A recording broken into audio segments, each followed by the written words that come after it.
It's today in EVE Online, April 30th, 1600 UTC. I am Metterall. Currently, there's 32,000 players playing EVE Online, and in Serenity, we'll talk about that in a minute, this server, they have some huge number compared to what they used to have. Let's actually go there first. So yeah, Tranquility is 32,650, essentially. That's a plus 6% rise. 358 new players in the last hour have been created. But we'll look here, this is the surprise to me. This is the brand new old, the brand new again Serenity Server that has 22,684 players at this time. It is starting to come down with 3% leaving in the last 30 minutes. The reason that's important is because Serenity used to average about 5,000. So the free-to-play model in China appears to be doing, I would say, like 4 times what it did on average last time. So that is good. And that is increasing if we take a look at that. Again, this is Serenity Server. This is has been restarted. I think I'll direct your eyes to this thing here called the past month, because it's the best way to visualize it. And you can see just that slow and steady ramp up, but it's really starting to take form. When it first opened, it had 10,000 players on average for that day. And that was like April 7th. So that's basically been about 3 weeks. And in the first weekend, it got up to about 13,000. And the second weekend, it got up to about 14, maybe 15,000. But in the last week, it's really just exponentially been ramping up. 15,000, 18,000, 21,000, 22,000. Those are averages per day. So that's a really good sign. If you look historically, they've had some ups and downs with the server, and then their real high point, like when most players are playing in China on that server, was 2012. And remember, in 2013, a day or two after BTAC-R, which was January like 27th, 2014, they had their biggest battle ever. And that would be right about here. So they had about 7,000 players, but they had a bigger battle than Tranquility did. So BTAC-R was completely eclipsed by Serenity just a few days later. And they still only had less than 10,000 players on average. So as you can see, they were basically around 7,000 players for many years. And then it got down to about 5,000 players, and then it fell off. But that's Serenity Server. It's nice to see it back. It's nice to see it growing incredibly fast. It's really astounding, and we'll see if that actually gets as big as Tranquility. So that'd be very interesting. Okay, just a little side note there. I wanted to start off with some statistics, and I was looking at Serenity just to check on it because I knew it had gotten started, and that was really surprising. All right, new Talking in Stations artwork. You'll see it everywhere. It's made by this really great artist, Hardtuk, and he's making some concept art for us, so you'll see more of his artwork. And this is beautiful. It is, I asked for like a podium speaker talking to a crowd. And he built this from the position of being in the crowd, looking up at the speaker, and then behind him being a space station of some sort, or a port of some sort, and ships coming out of it. And it's all in this nice green, and it's he's such a great painter. You can see all the painting strokes and stuff, so it's really cool. So we're going to put that up everywhere. You'll start seeing that as part of our identity, talking in stations, and we'll have more of this kind of stuff. And this is going to represent, at first we thought, well, it could be CSM, right? You have one guy talking to a crowd, trying to sell himself as a good representative for them. And this looks like that sort of a thing. So might have used it for CSM 15 coverage. But also we're thinking of it in terms of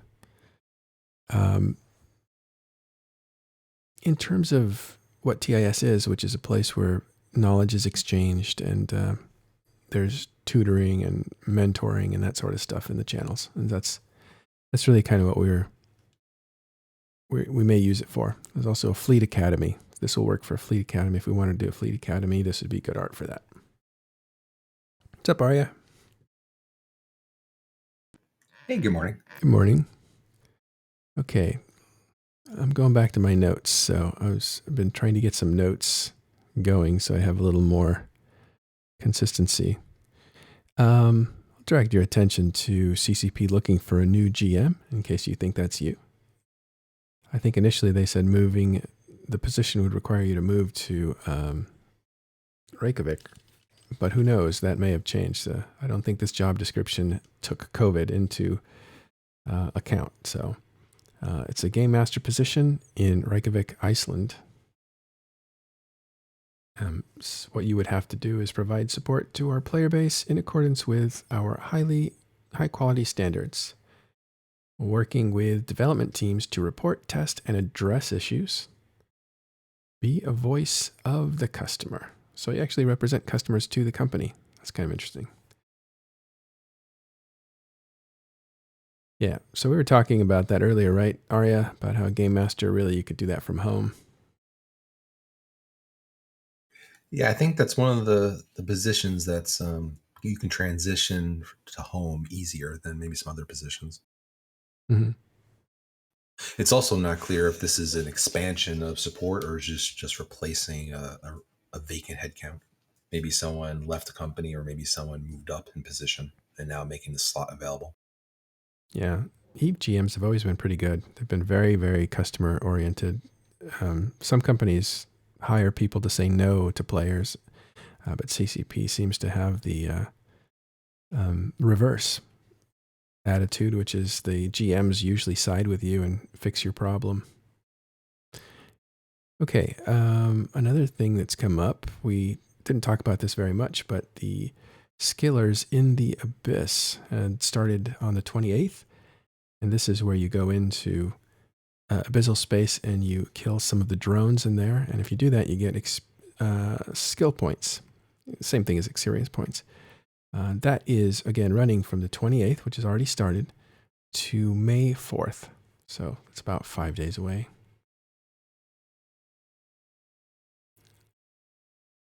To get started on your challenges, head over to the in-game regional market and acquire an abyssal filament. Then activate it in space, and you'll find yourself in abyssal dead space. So check that out.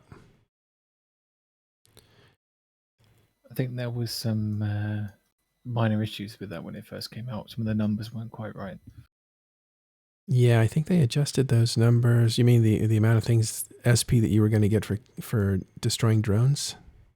There was one of those, and I think another one was it either the number of things you had to kill, or there was a bug where it wasn't actually registering that you've killed something. As far as I know, it's all solved now. But yeah, it was a bit of a ruckus the other day. What we have here from EveVision Wiki is on our channel here in Discord. Kill 5 drones, get 5,000 skill points. Kill 10 drones, get 10,000 skill points. Kill 15 drones, get 25,000 skill points. That was kind of funny because there was a post in Eve forums that said, Eve invents new math. They're making fun of how it went from 15 drones gets you 25,000 instead of 15,000. So to continue with that. I think they said it was a typo. Oh, but it is. 25 was a typo. Oh, really? Oh, I see, because it goes back down to 5,000 for Triglavians. Yeah. They didn't do the maths wrong. They just fat fingered it. Oh. All right. Well, I guess the 2 key is next to the 1 key. But that makes sense. Okay, so if you kill 5 Triglavians, not drones, but Triglavians, you get 5,000 skill points. 10,000. 5 drifters or sleepers, you get 5,000. Yeah, so I guess it's 1,000 for every one that you kill, up to a limit. It's pretty easy to understand. So you kill drones, Triglavians, or drifter sleepers. For every one of them you kill, you get 1,000 SP. And that renews every day? Not sure, actually. Yeah. I would assume it does. These events usually do. Yeah, I think each character every day. So if you want to get some SP and you want to do some things, you can run these little errands that they give you to encourage you to log in and to do things. All right. So next on my list is, let's see, go to Tweet Fleet. I saw this thing called Border Wars. I'm not sure what it is, but it looks awfully cool. It's from Timbre. It says Ships in Eve 7 event 2011. It was really painful having to render ships back then. Thank God for WebG. Oh, this is Necro post. This is from 2011. So, okay, it's not anything that's happening now. We'll direct you to one more thing from the Eve player base, and this is a post inside of Eve Online forums called EveVision, the Eve UI you always wanted. And this is for players who were around a while ago, because it looks like this is, let's go to their homepage here. So their homepage is eve.vision, and it's written in the old font. And I can't, the site is not going to let me. Yeah, that's not going to work. Let's see if I can go to the YouTube channel from here. And then maybe we can take a closer look at what this UI looks like.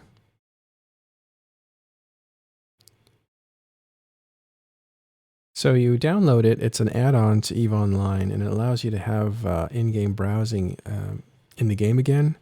That was something that was taken out a few years ago. It was hard to maintain, and so they just now, if you click a link inside of EVE Online, it takes you outside the game. So this allows you to stay in the game and use some tools that people used to use, like scanning tools and navigation tools. It gives you some advantage, but mostly it's like an elegant addition to the UI in general. So you can listen to music like the jukebox and stuff like that. It looks really good. It's in the tradition of the old UI for EVE Online. But not a bad tool. It deserves more investigation. And this has only gotten about 400 views, so I encourage you guys to check it out. That is EveVision UI edition.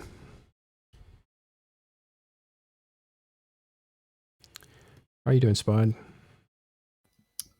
I'm alive and well. There's so many strange good. things I think are going to come out of that EveVision thing. It's still very early days, but as a platform, it's kind of genius in some ways. But I think it's sort of fallen out of favor in exchange of monitors are cheap these days to some extent. So people have more screen real estate, which is something that the browser in a way solved. Whereas now, if I'm using one of the popular things was Tripwire to monitor where you're traveling, I will just run it on a new monitor these days instead of taking up space on my actual in-game screen. But some people obviously still running on laptops, smaller screens, so it's incredibly useful for that kind of play. But there's also just some, I can't name any off the top of my head, but I remember reading a Reddit thread where there were some really weird and interesting ideas that people have been pulling off with it. Oh, with this? Yeah, I think most PC users have multiple monitors, but I do know there are some players that play on really large screens, like 50-inch screens. And obviously they're not having multiple monitors there, but this could be useful there. When you have this large screen, you have a lot of real estate, and you can just bring in these windows without alt-tabbing or minimizing Eve. One of the things I'm looking... What are the advantages of it? Of course, you can have a screen on the other monitor, but that's not a direct overlay. It's not attached to that Eve client. So I'm imagining log analysis kind of tools, like someone called like PELD that shows like a live DPS chart. You could create things like that that would exist within the Eve client to some extent. it just opens up a potential world for many different tools. Yeah, I think the key to having something in the game that you interact with is that you can integrate it into tools that are more contextual. I know that there's a lot of participation tools that used to rely on an in-game browser because it showed you in the game in the fleet or whatever, and it just the tools were relying on that sort of context.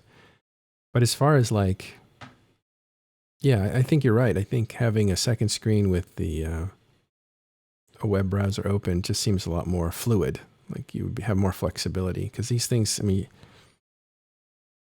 yeah, I don't think I could use this because it would end up just getting in the way. You know, it's Windows on top of Windows on top of Windows.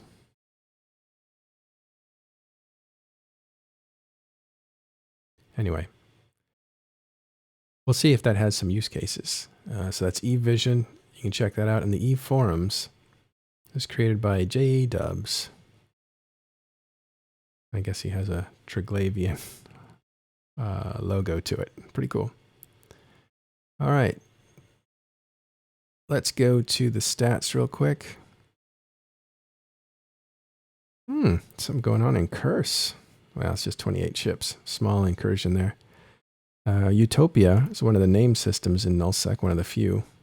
That is in Curse. Curse is legendary for being, I don't know, the rocky shoreline. That's where there's a lot of pain involved, a lot of damage. If you're living there, you're going to get into fights. You're going to, it's rough living, let's put it that way. And usually some of the toughest groups populated Curse back in the day.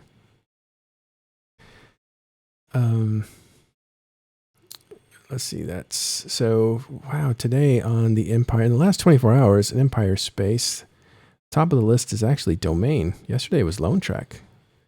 So in Domain, you had 3,727 ships destroyed with 500 pods destroyed. That tops Forge at number 2 with 3,022 ships destroyed. And Lone Trek comes in at number 3, 2,753. Most violent regions in 00 space is Ketch at 688, Providence 554, and Delve rounding out third place, 557 ships destroyed in the last 24 hours. Not huge numbers. Pureblind is in number 4. That's 521, so it's just behind Delve. But Pureblind and Vale are northern areas that have, there's a lot of stuff going on there. It seems to be a bit of a playground right now for combat. Check out those regions if you're looking for something to do. Most violent systems in the last 24 hours. No surprises here. LXQ, it's one of the headquarters of Horde, has 204 ships destroyed. With RXA in the Spire, that had 170 ships destroyed, 107 pods destroyed. And then finally, Catch has GTAC E system, and that had 178 ships destroyed, but less pods. Okay, let's see if anything's going on in Low Sec that looks interesting.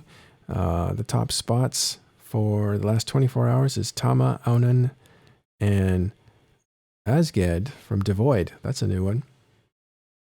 That had 336. Let me look at Asged. I believe that's near Providence. I am incorrect. It's not near Providence. It's actually Faction War space, so that's proper Low Sec. Faction War is the pink area here when you look at sovereignty setting or sovereignty filter. And Providence is actually down here in the derelict.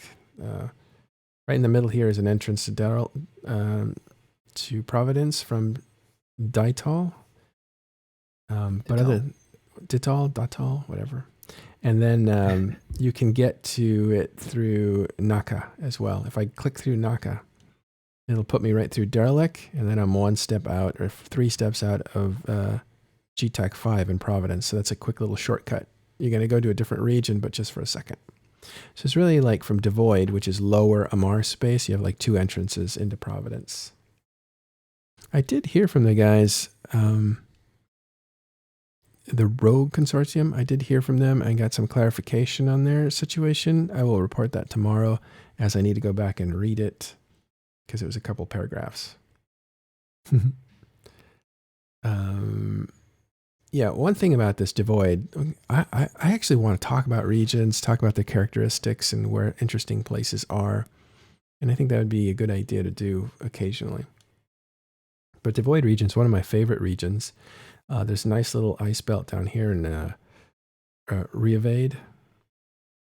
Yeah, Reevade. That's where I used to headquarter, actually. And then Thakala is a real nice dead-end low sec area. That's where I used to build supers, because it has had a good, not supers actually, capital ships. It had a nice jump range into, well, actually, let's look. So I'm going to show you how I do this. I'm going to take a system, I'm going to right-click on it. I'm going to go down to jump range. And if I click any of these, it'll take me to the jump range of the specific ships or class that I use. So the first is super capitals. And then you have capital ships and jump freighters. And so for me, it would have been capital ships because I was looking to move them from there. And so I'll just hit all systems.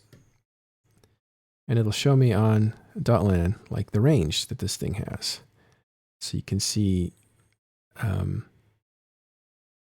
pretty much in a circle my light year range for jumping a capital ship from Thakala. Thakala is in bold here. You can see that. Oops, I clicked on it. It's in bold, so I know that's the center where I'm jumping from. And another quick reference way is you can see what regions it can hit from Devoid. So you can hit Devoid, but you can also hit Catch. And you can also hit Providence. And you can look at the systems here and see exactly what systems you can reach. You can just ignore the high sec systems. You can only jump to low sec systems. So, and that's how I would look to see, like, you know, if that had good range for me as far as building something. But this, one of the things I like about Devoid, it is the gap. It is the space between domain and Minmatar space. And what I like about it is that you can run from a domain. What is it? Yeah, it's domain, the system domain. No, wait a minute. Let's see. Domain's the region. The system is, why am I drawing a blank? Amar. Ugh, okay, yeah, that's why. Amar. So Amar Trade Hub travels right through here. Let's see if I can light it up for you. To Rennes. And I used to love Rennes. So it jumps in the last 24 hours. Yeah, there it is. You see the yellow? That's a trail that leads up to Rennes. Now, why would people be traveling here? There's only one reason, and that's going up to Rennes and going down to Amar. So that is the path. So right in the middle is a little rest stop here. This system called SS Kama was a trade hub. It was like a little minor trade hub. And there was some good stuff and some good prices there. So if you needed something from Providence, you could pop up. And on your way to Amar or on your way to Heck, you would have the little crossroads. Let me see if I can light that up again. Yeah. You see how if you're coming up from Providence, you have to go through Estkasama to go to Amar or to go to Rennes. And so that was why the trade hub popped up in that little crossroads. Anyway, that is partial picture of Devoid. It's got all kinds of character, this place. It has the City of God, which is in Shastal. A little landmark there. It has some chronicle lore to it. You have all this faction war space here. It borders Kamala, which is a dangerous area. And so this faction war can be hard-hitting if you're roaming around in there. And then down here in the south, it has Rahadalan is Mandori and Rahadalan were popular staging areas for groups that were wanting to go into Naka, which leads you to a bunch of other things too, because you can get into Providence here, or you can get into Curse over here, and that's only like 6 or 7 jumps. So that was kind of a gateway. Devoid's a gateway to low sec and null sec. So yeah, used to be pretty good. What else can I tell you about this? Oh, there's this lower Dibble space and upper Dibble space. Those two things have something about this. Oh yeah, research stations and lower Dibble. No longer a big deal. Stations used to be a big deal. Now you can put a citadel down, do your research. Not a big deal now. But it used to have some more character. All right, so that's our little tour of Devoid, one of my favorite regions in Eve. Has a lot of character. Stations do have a weird value in the industry that I actually only found out about recently. They do? In that the more stations there are with industrial capabilities in a system, the faster the industry index will go down. That's interesting because there is, I think, in every region, not in every region, but in most regions, there are research centers. For instance, in Devoid, it's lower Dibble, right? So that for some reason there was a lot of, I think it's before Citadel, so it might have changed, but there used to be like a lot of stations, a lot of slots to do research in.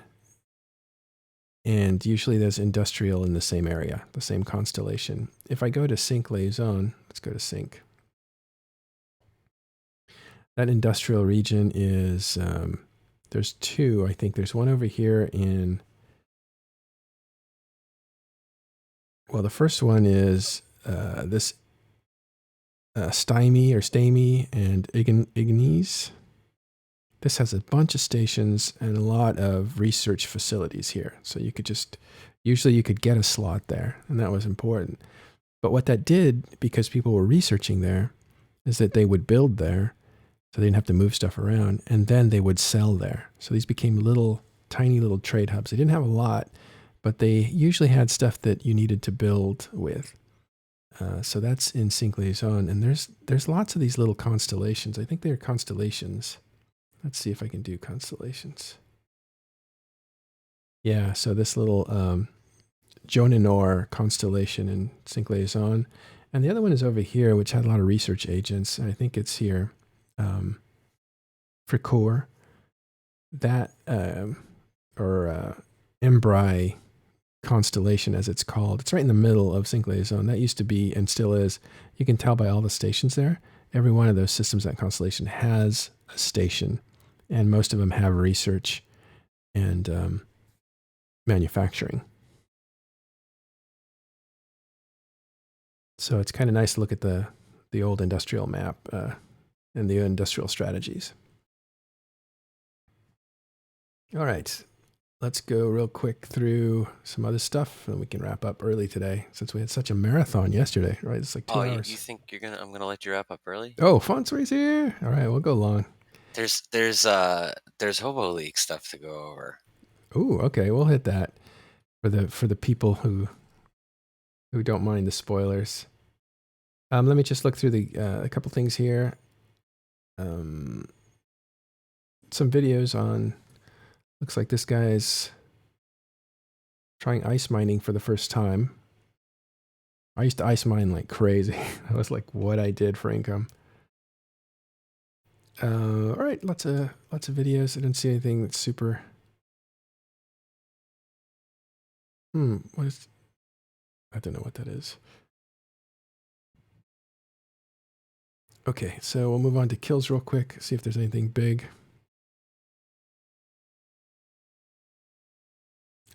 I don't see anything. It's just one thing has died, and it's Arthanor that belonged to Wolfpack, and it was killed by Snuff in Pakonin. Take a quick look at that, because Arthanors are expensive, but let's see what the rigs were. Yeah, I see it had two. It's more expensive than usual, which is why I wanted to look at it, because it came out to almost 20 billion, which is a bit high for an Arthanor. But here's why.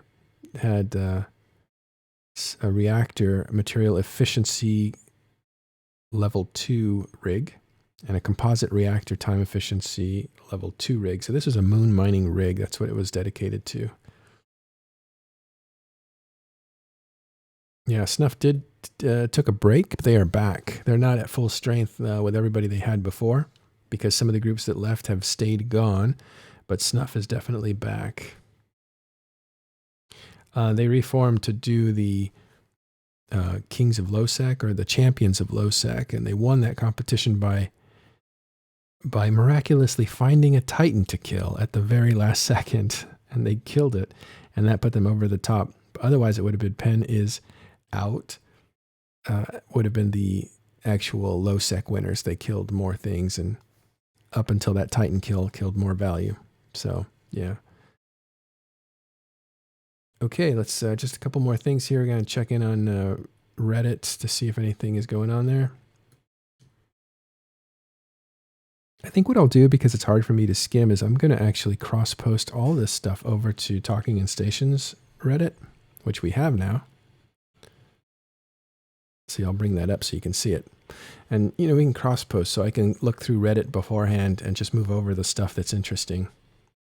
And once I do that, then I can just go down here in order. That'll be a lot cleaner and a lot easier. So if you find stuff that's interesting, feel free to post in Talking in Stations. It is Reddit r Talking in Stations.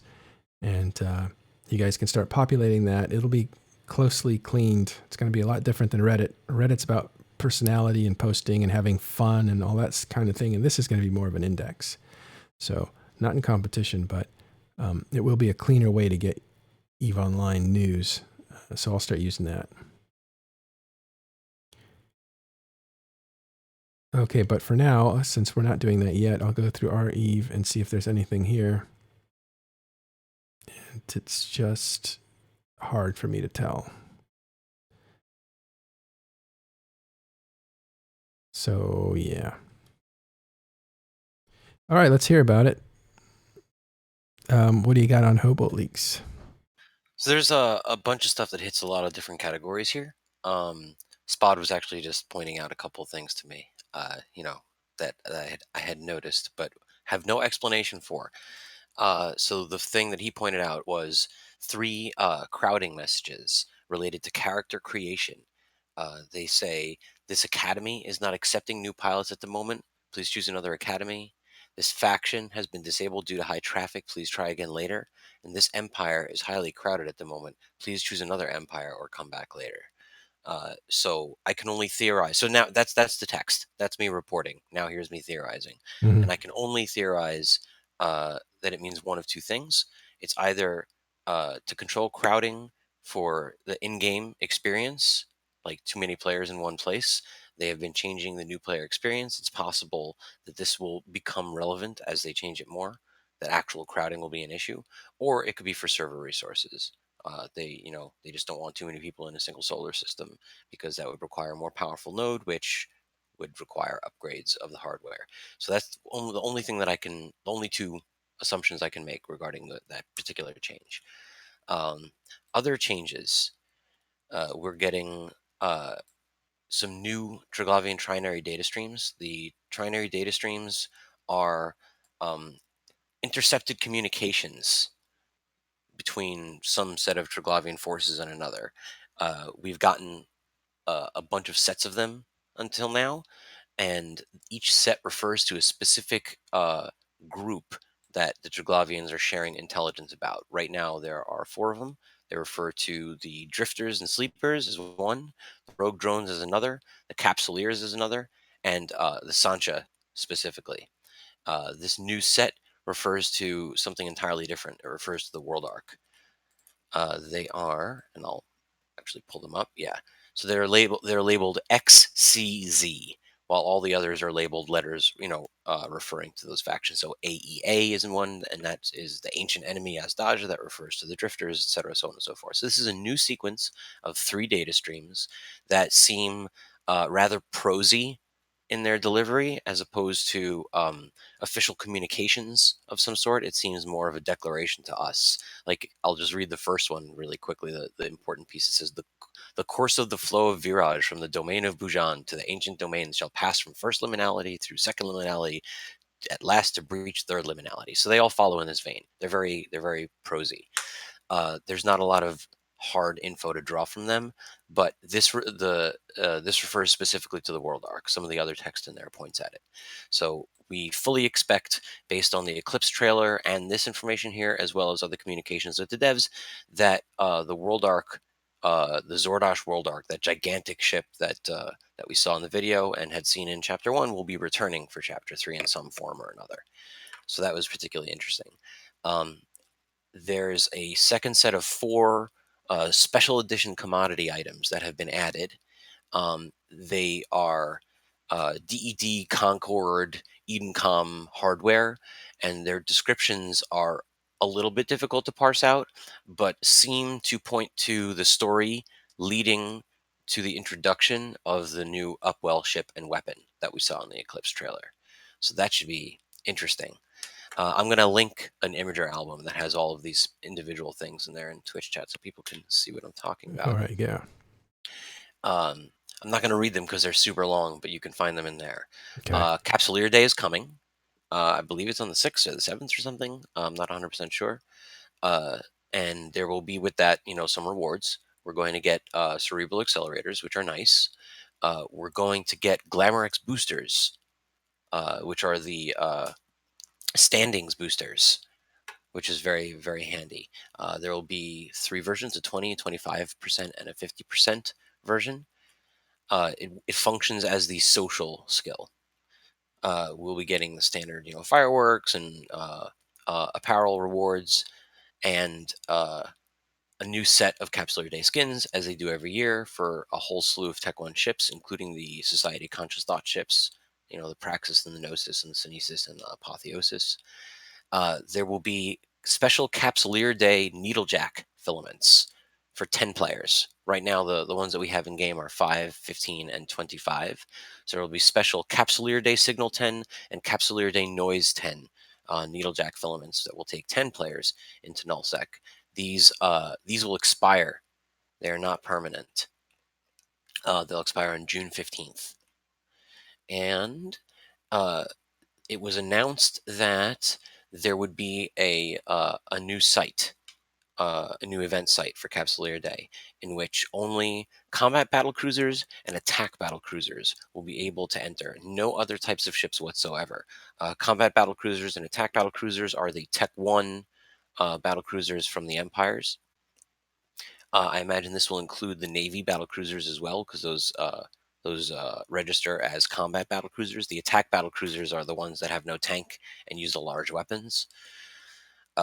So that's going to be very interesting to see that site where they that will follow in the vein of the other sites that they've been doing lately, which are only certain types of ships can enter. The last one was the Garistas Hun event, in which only Tech 2 destroyers and down were able to enter, which created a specific engagement profile for anyone on the site. You knew what was coming in to get you if something was coming to get you.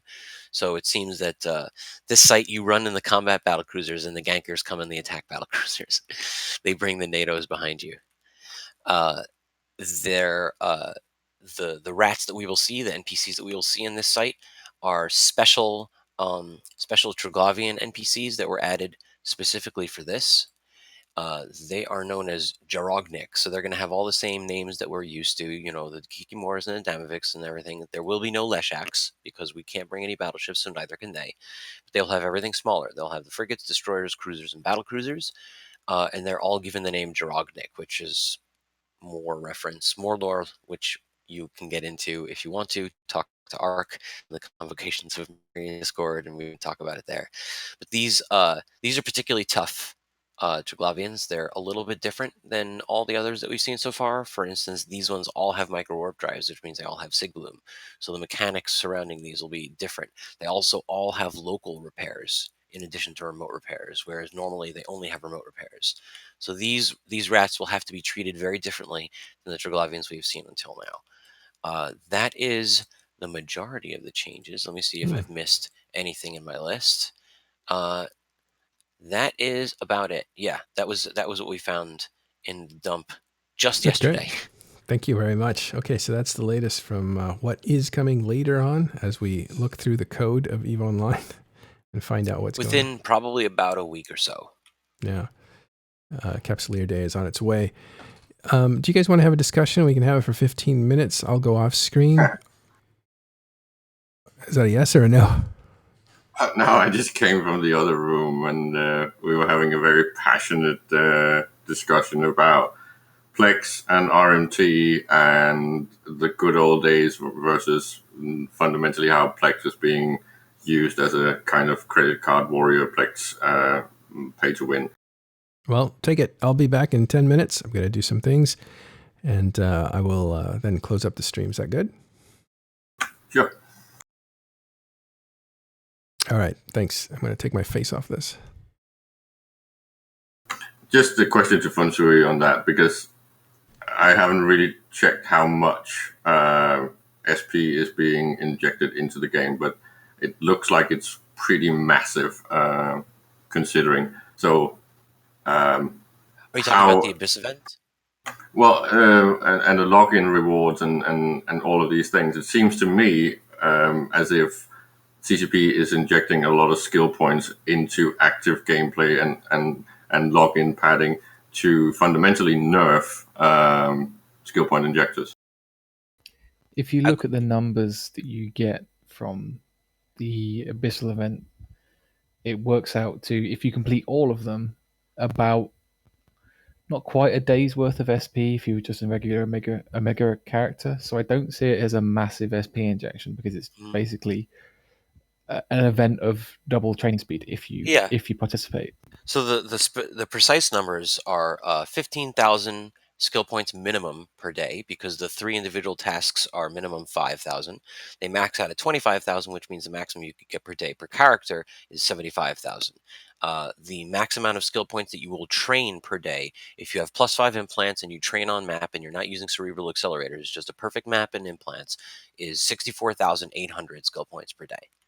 But again, even that, because it's been used so in so many ways recently, so the number that ticks in will potentially dilute or nerf the SP farming. It will throw a few because it adds up, right? It's every month and it's every quarter that we are getting these effective free skill points. So that means that if it doubles the training time, that means it's going to have the demand potentially, right?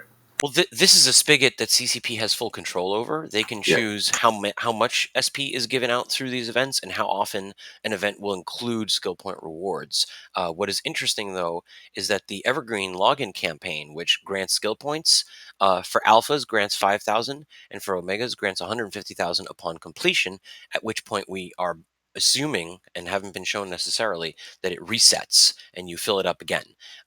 If you average out the random skill point rewards, because you do get a random amount per day from 1,500 to 7,500 in increments of 1,500 skill points for omegas and 1/3 of that across the board for alphas. If you math that out, that averages out to just about 150,000 skill points per month. You fill up the bar once a month. That is for an omega character that's worth about 4 injectors per year, because you get 150,000 with the maximum penalty if you're over 80 million skill points. And that's what you get, and that's per account, not per character. The events are per characters. That generates quite a bit more. So these are the numbers that we're looking at. Is that sufficient to to tilt things one way or the other? Probably it can sway things, but again, it's the 4 per year is something that CCP does not have control over unless they shut it off entirely. But the events they have full control over, and that injects quite more SP. So I think that they're keeping their eyes on the ball, and they will adjust up and adjust down as need be. Well, because what I was trying does these free SP events, do they have a impact on the price of PLEX? Well, they should tank it, because if you don't have the demand for skill injectors, so the conversion of PLEX, then you will have less demand for PLEX. So the lowering of PLEX demand will, because of its tie into SP, means that its utility and demand will drop down. And PLEX prices are down to 2.5 or so right now. It's been a while since we've seen prices that low, right?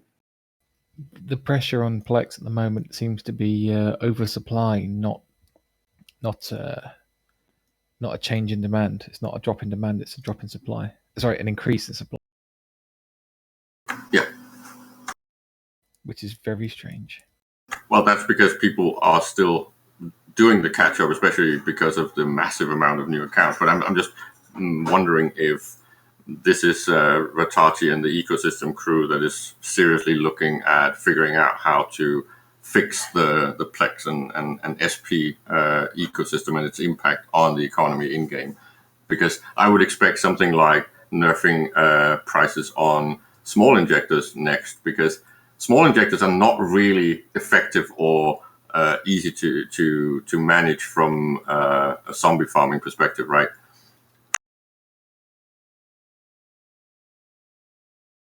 So if parity-wise, it's more efficient to for the new players to use small injectors instead of large injectors, that would definitely shift things a lot too. So if these prices keep dropping, I'm not saying it's possible, but if PLEX price goes under 2 mil each, that means a monthly sub will cost less than 1 billion ISK, right?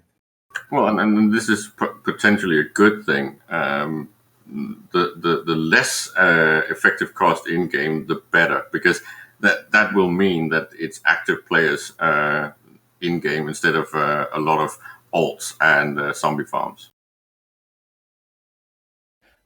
One of the scary things about the PLEX market at the moment is there's no protection on the buy orders. There's usually enough buy orders up to sort of hold the price in one particular place, but at the moment there is only a single order that's of any particular size, and if that either gets cancelled or just simply gets filled, which when I say it's of a decent size, it's actually only about a third of a day's usual volume in size.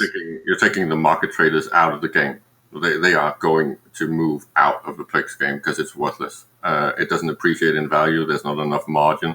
And that means that you do not want to be in PLEX. You want to be in raw materials because that's appreciating at the moment. Well, so the scary thing is that if that order fills or gets removed in whatever way, the bottom of the market will fall out and the price can potentially just genuinely drop to God knows how low, incredibly low. Yeah. Which is good because the PLEX price should be manageable on an average income level. So if you have the universal average income bracket of e-players per hour played, right? This should be manageable. So I can play on an average of maybe 1 hour per day over a month. And then I should actually fundamentally be able to pay for a PLEX. So I'm trying to draw a comparison, and you let me know if this is right or not. So in real life, we have a lot of retirement using 401k, and you can go high risk, low risk. But the idea of like a low risk or medium risk is you put your money in your 401k, buy stocks, and over time that should appreciate. Now in Eve, that seems to be PLEX historically. So if you were going to walk away from the game or not really do any active trading, you might buy a bunch of PLEX, sit there for like 2 years, and then you would expect your PLEX prices have risen and you have made some money. Is this fallout of PLEX similar to a stock crash in real life where your stock is just plummeting in value and you're just losing? Well, if you were trading PLEX or investing in PLEX in the past, because it kept appreciating, you still needed a certain NAV to actually make it worth your while, because otherwise you fundamentally couldn't be able to pay for the utility of actually having access to the game. So this is really the thing that's tied into this and why it's crashing.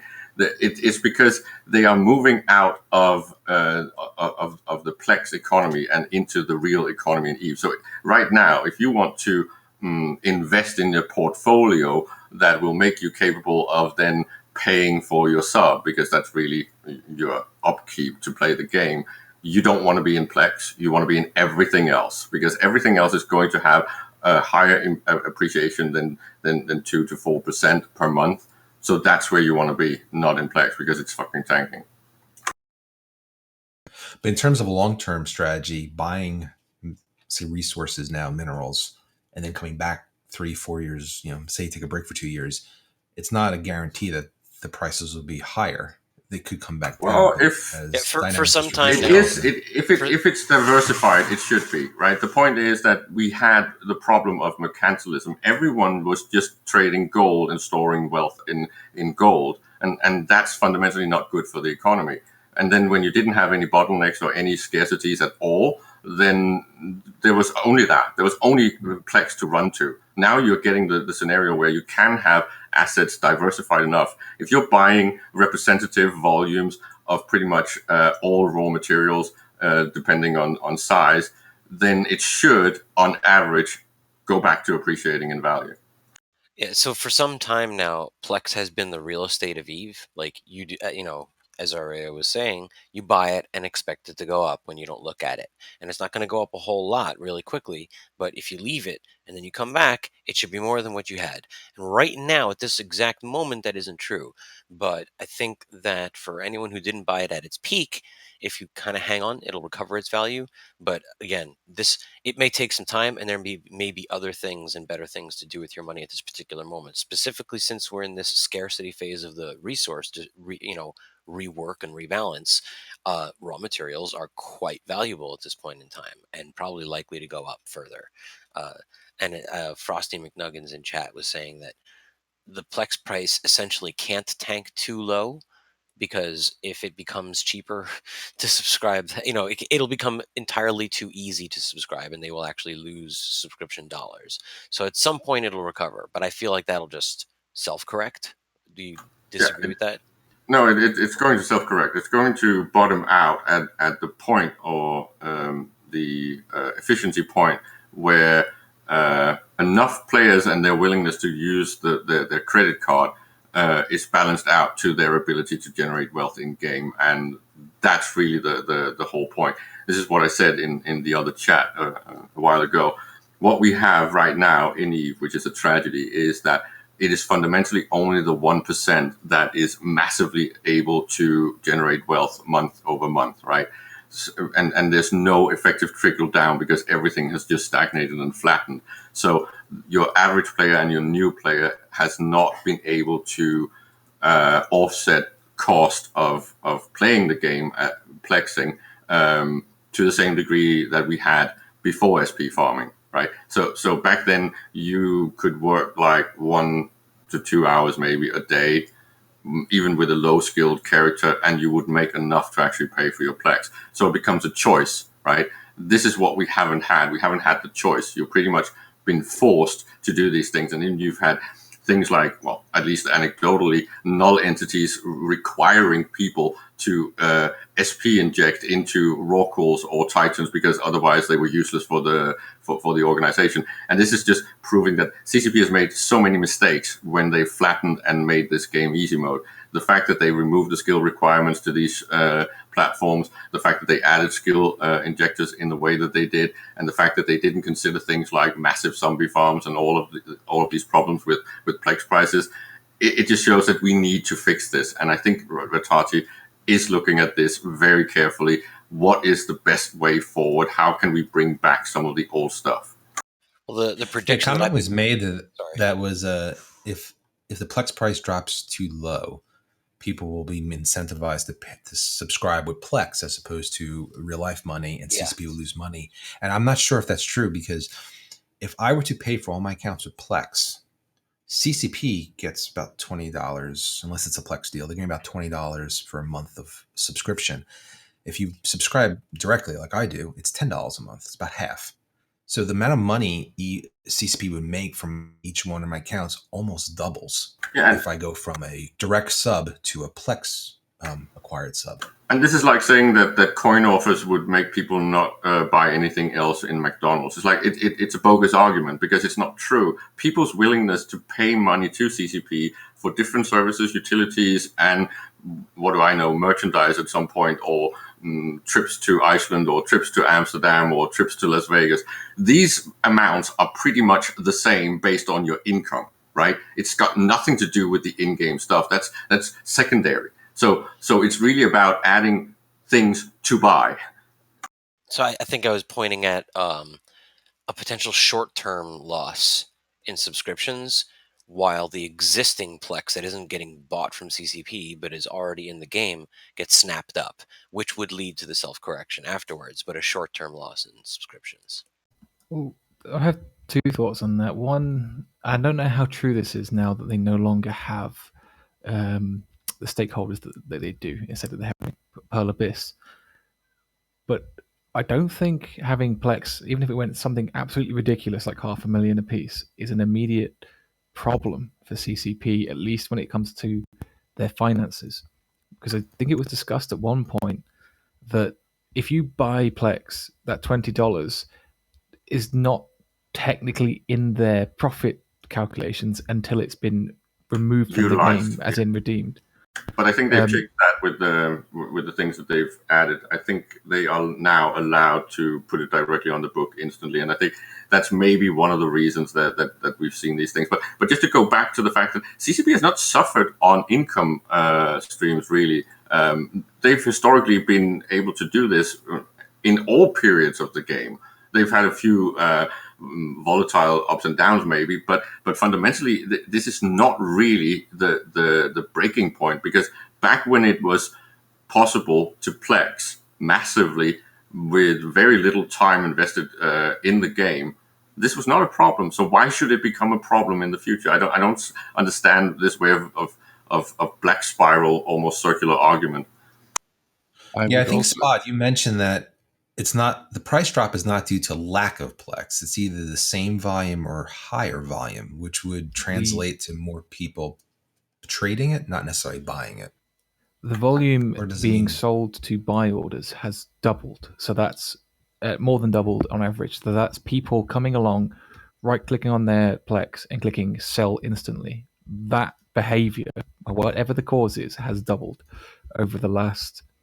it sort of began late December, early January, this behavior, and it's been the major cause of this constant down pressure. Although I will add, there has been down pressure and Plex has been falling for a year now. So this new thing is a new hit on top. So we're thinking this is people bringing Plex in, because I guess if you're a trader and you trade in Plex, you wouldn't sell the buy orders. You would you would use standing orders.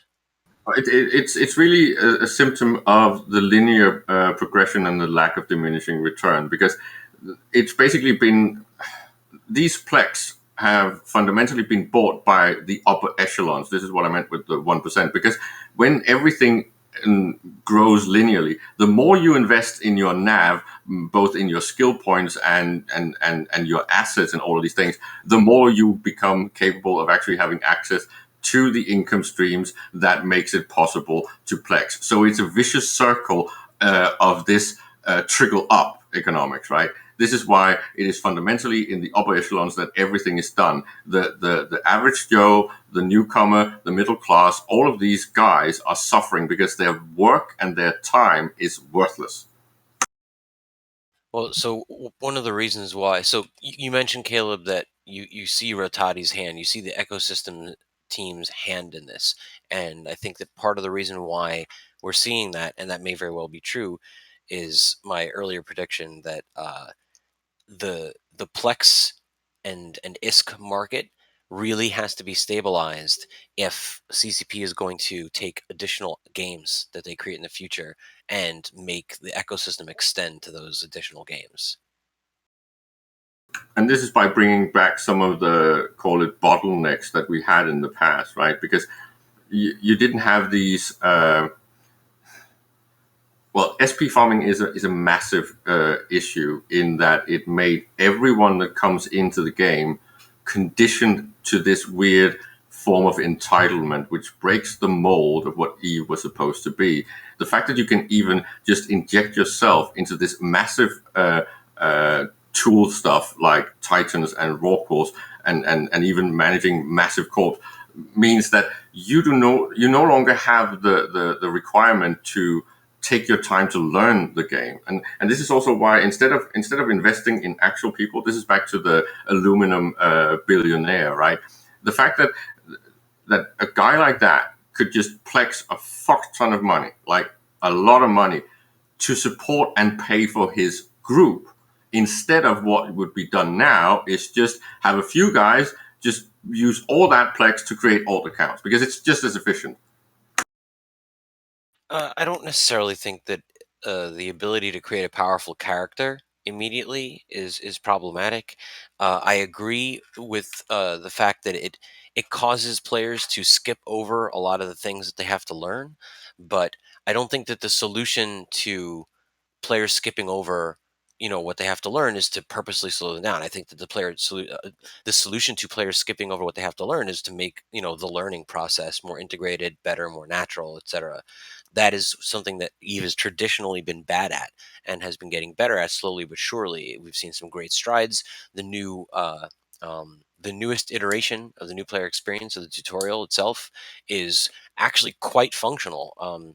It does the Halo Combat Evolved style of introducing one UI element at a time.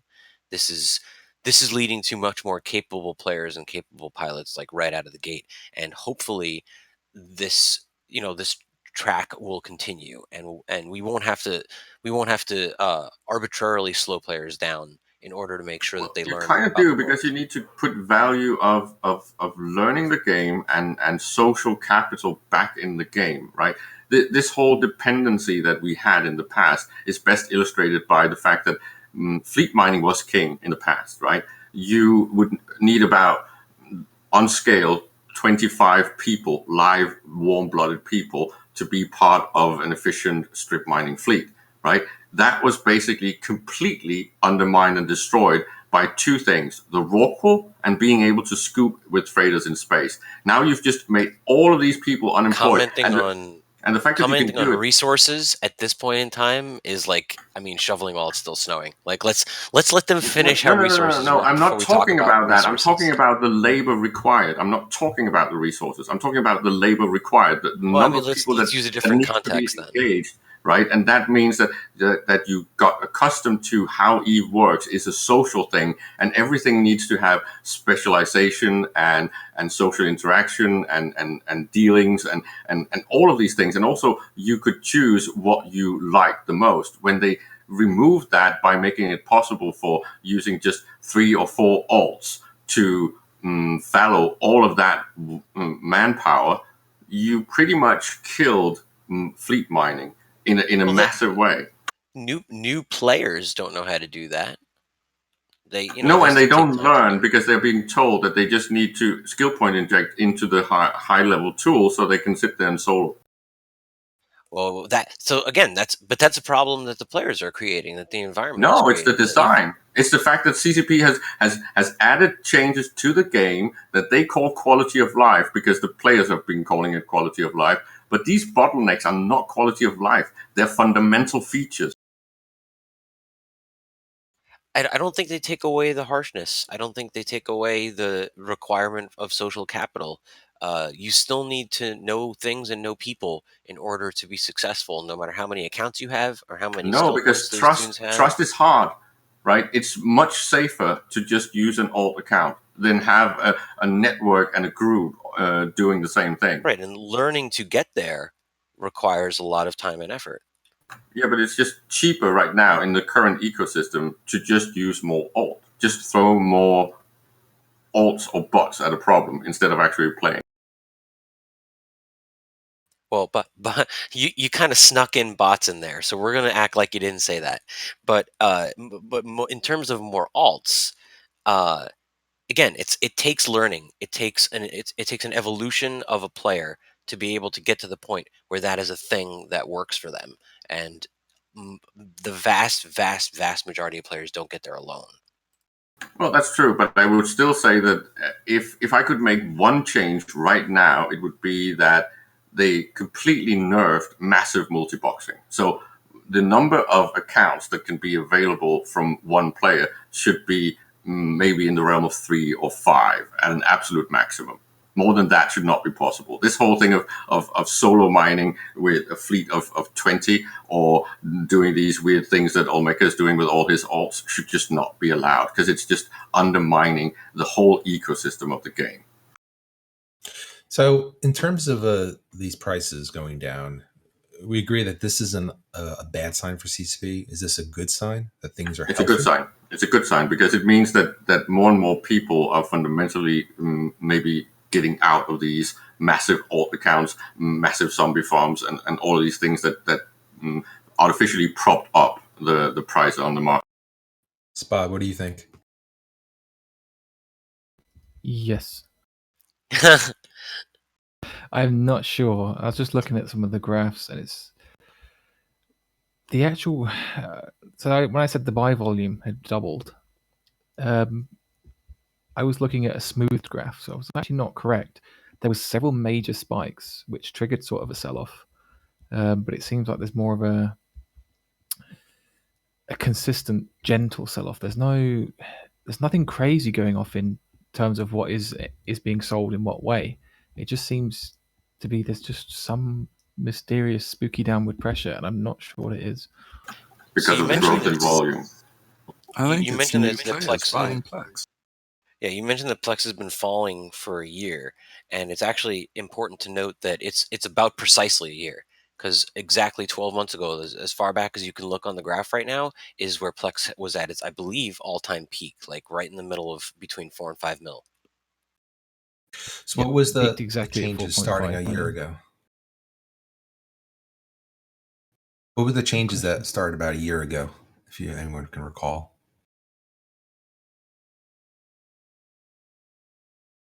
I remember examining like the situation when PLEX turned, when it broke, and coming up with, I don't know. It's about blackout, right?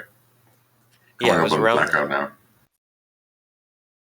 Just looking at the news at that time, you had a major patch. You had the Koreans introduced. What else did you have? So A fair no amount player- done on botting.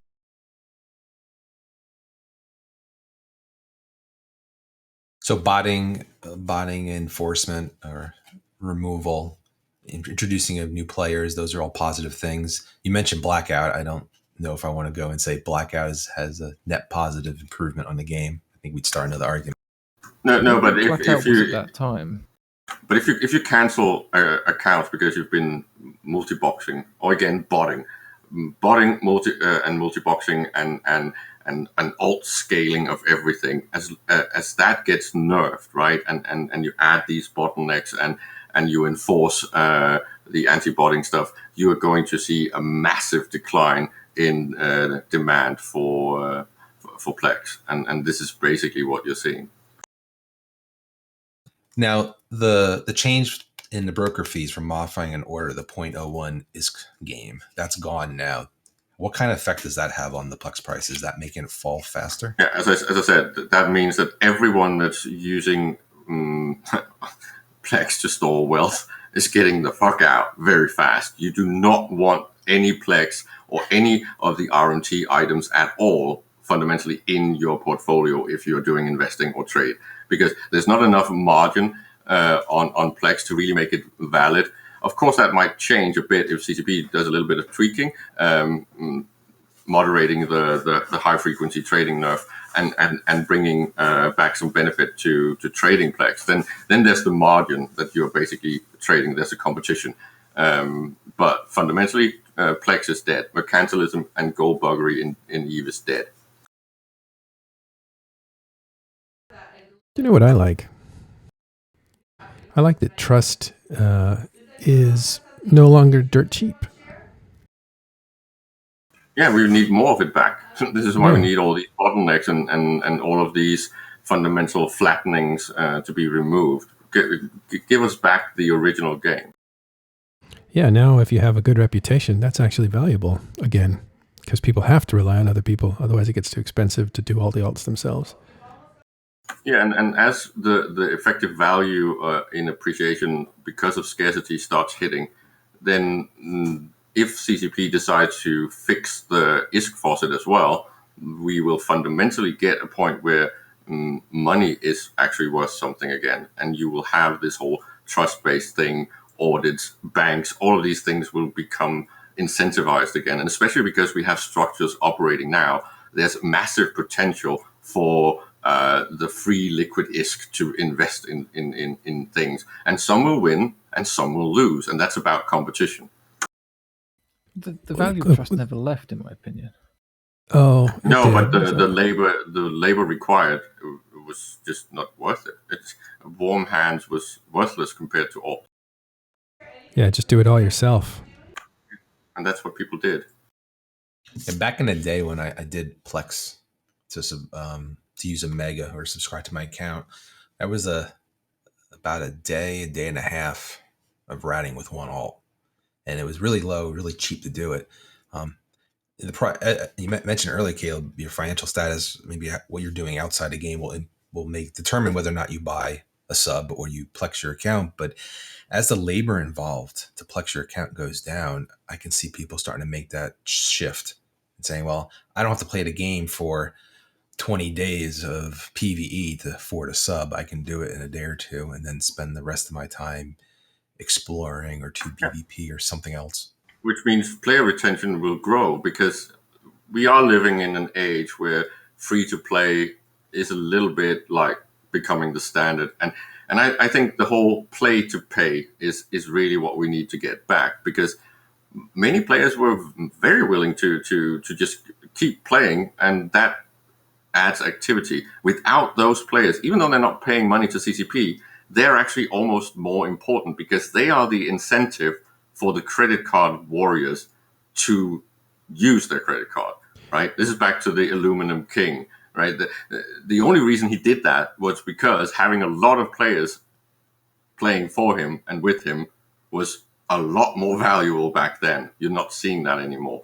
So aluminum tycoon, or the son of a tycoon, a literal person, had a lot of money. Just Russian oligarch, right? And he basically just put so much money into the game. And this has also been the practice in many of the big organizations, that some of the people that are real money rich have been putting money into the game on a massive scale. And that's the incentive. You want those players to pay instead of the 13-year-old. I don't see why CCP should even try to get the 13-year-old's money.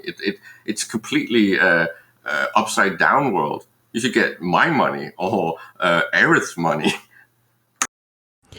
You said why? You said there were going to be winners and losers. Who are the winners? Who are the losers? Because it's a distribution of real money wealth, and if I can give that to CCP, and if they incentivize that instead, then they will get the same revenue stream. It's just going to be me paying instead of the 13-year-old, 14, 15-year-old, even the 20-year-old with his first kid. These people shouldn't pay. They should be able to play to pay. So basing an income stream on a small number of whales is a dangerous proposition. Like, you really want to have a I'm not saying that you should only do that. I'm saying that you should balance more towards that, because that's what we had in the past. I would specifically balance against that, because the larger percentage of your income is provided in chunks, then the spikier that income is when those chunks come and go, which they do.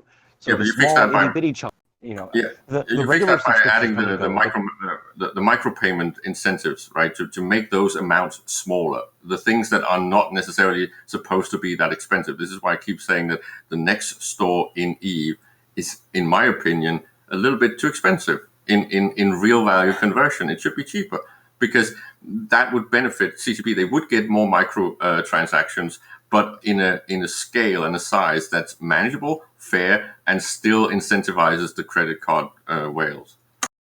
Okay, so you said people were going to win, people were going to lose. Who's winning, who's losing? Rich people will have to pay for more things, and poor people will not need to pay for that many things to actually have access to the game and have fun. If they want vanity items and all of that shenanigans, sure, they can still get that. It's still in there. It's just, I think that they should fix those prices to match the reality of EVE Online. And EVE Online is not like other games. It's not a solo game in any way. So you will have a massive social incentive, again, back to the aluminum tycoon. Because in EVE, when you spend money on your friends, or spend money to at least indirectly benefit your friends, you're actually getting a lot of social capital back. This is the incentive. It seems like we need more luxury items for rich people to blow their money on to distinguish themselves. Yeah, The real issue I have with this is that you guys are all missing a gigantic opportunity. Anything that is worth a lot of money in EVE Online and has a metal associated with it should be called it should be an aluminum magnate. lol. You can't get away from that.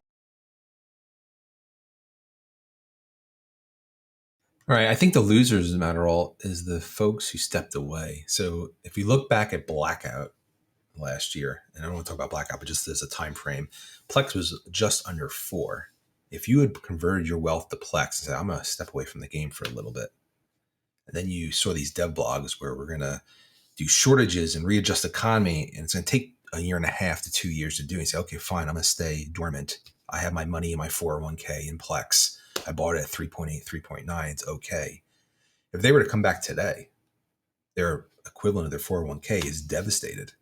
I mean, they have lost almost 40% of the value. And maybe there's also some oversupplying of Plex from those people because they may actually want to cash out before it hits. Yeah, we could be seeing a run on the bank. Well, if you check the last monthly economic report, you saw an ISK delta that was actually positive. So the returning players was higher than the bans, right? That means that a lot of players with actual value have come back to the game. And if you offset the potential of any bans, then it's a considerable amount. It's like, I think, was it in the 70, 100 trillion, something like that. It's quite a lot, right? The point is that if a lot of that value was stored in Plex, they want to offload and get rid of that because it's just going to keep dropping.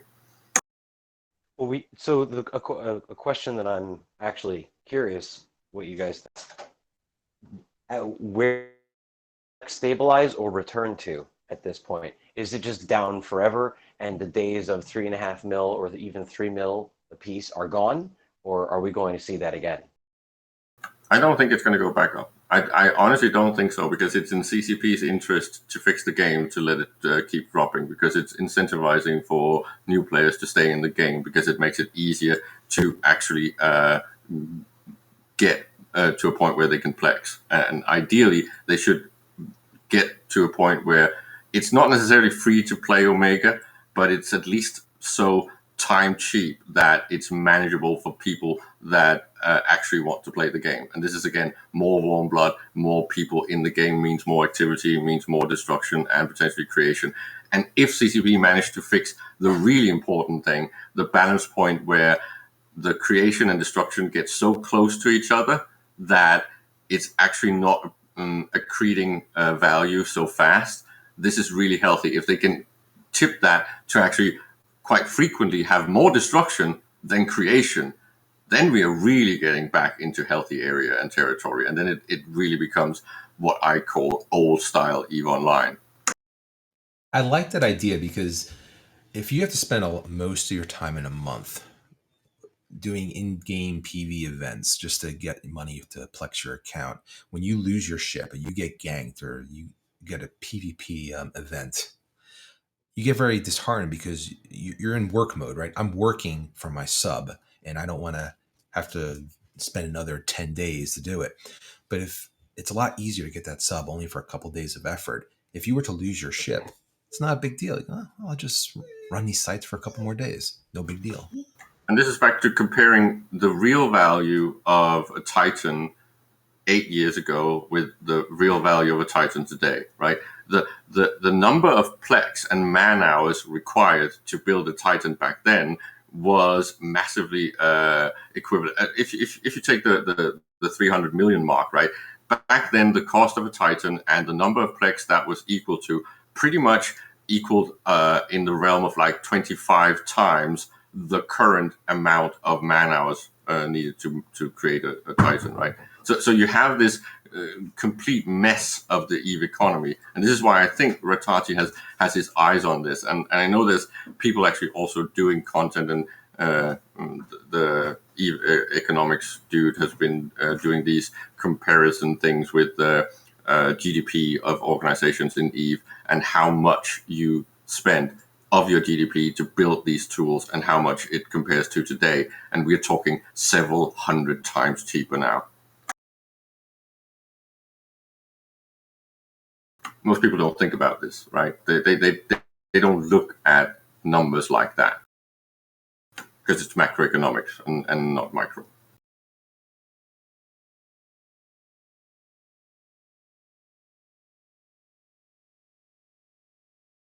Seems like there's a lot of room for it to fall. I'm looking at the historic chart for Plex, and it's way above what it used to be.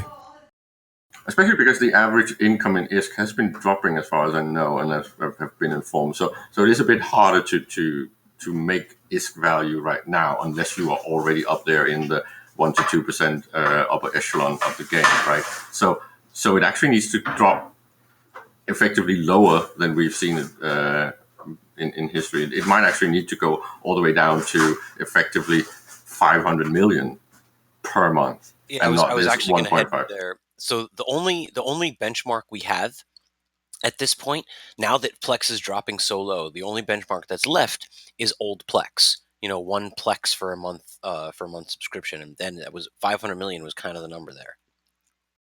Yeah, and this is pretty much the area we need to hit again if we want the game to get healthy. And I think it's gonna even out if we get this utility and actual real value back in the player base, making it possible for these players to at least proportionally Plex their accounts. They're going to stay longer. They're going to be more inclined to then say, okay, now I want to actually spend some of that money on the in-game activity. I want to actually use my ISK for playing the game inside the client. So now I'm not going to use my ISK anymore. I'm going to sub the account, give CCP the money, and then use the ISK to actually have activity in-game. Just like we had in the past. Not everyone could afford to Plex, but enough could.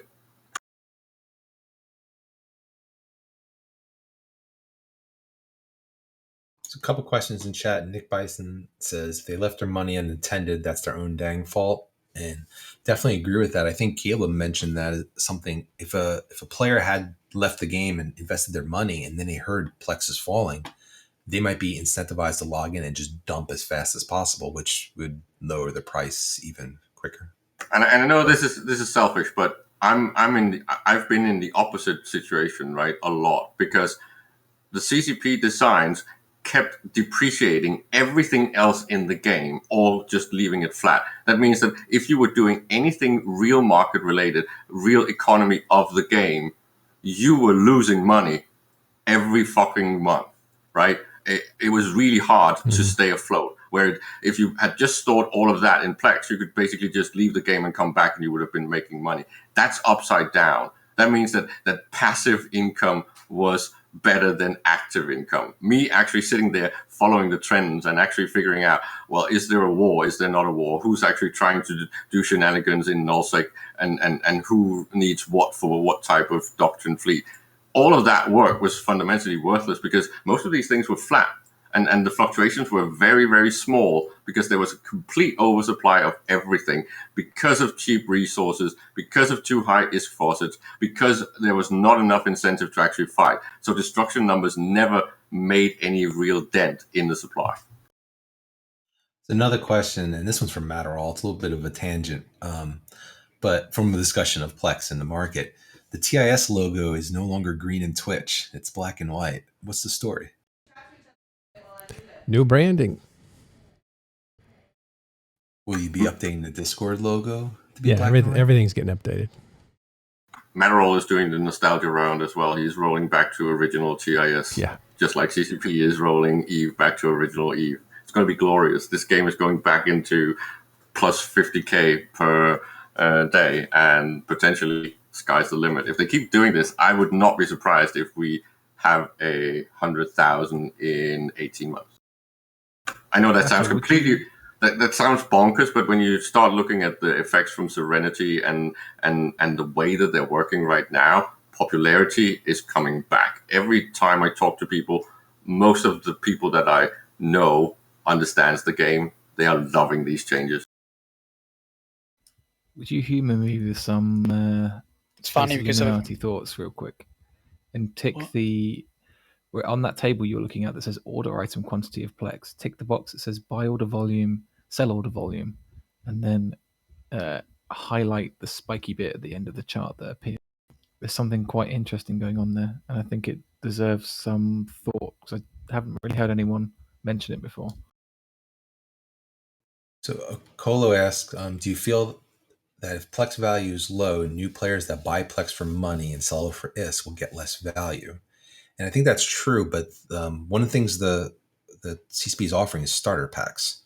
So if you're a new player, actually if you're an old player, it works if you're new or old, you buy a starter pack and you get some Plex thrown in there. So you can start EVE with 3 months free, 6 months free with this pack, and then you can have a bunch of Plex you can turn around and sell as your starting money. You can sell the skins too if you don't want those. Well, yeah, they get shanked a little bit, right? Because maybe potentially a lot, because their ability to convert real money to ISK is going to tank, right? So that means that there is less what I call pay to win. It's not going to be as effective as it's been in the past, and I think that's healthy. But wouldn't that ISK be worth more? In long run, yeah, the value of and the purchasing power of ISK will potentially go up, but that's further down the line. There's way too much ISK still flowing around and way too big faucets. But I jump on something with the chart that's up on screen. I know this gets repeated as a podcast, but apologies. There's a very strange, very harsh sawtooth pattern in the amount of items that are sold to buy orders in Plex that began at the end of last year. This pattern is not seen anywhere else. It's not a natural pattern. And what I dare say it might be is there's some very deliberate manipulation going on, because those are such huge, sharp spikes, they just can't be natural. So who is probably now the real question. Who is manipulating Plex prices?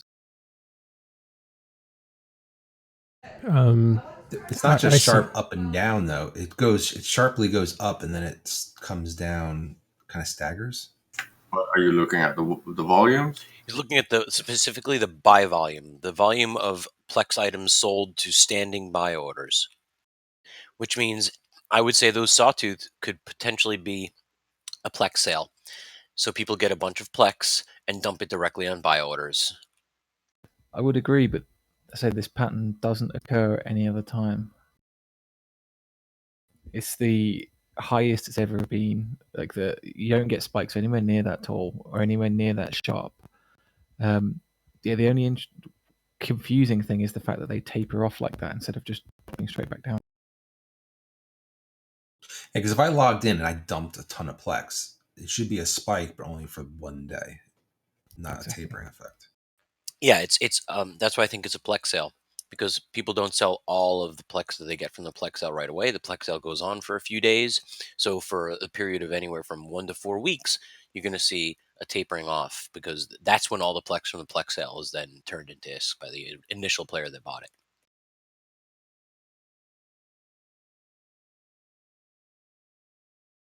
Yeah, we would need to know what it coincides with to be able to really give a good answer. But yeah, it is a very interesting pattern, and I'm just wondering if it's got something to do also with the way the Plex have been traded competitively in structures.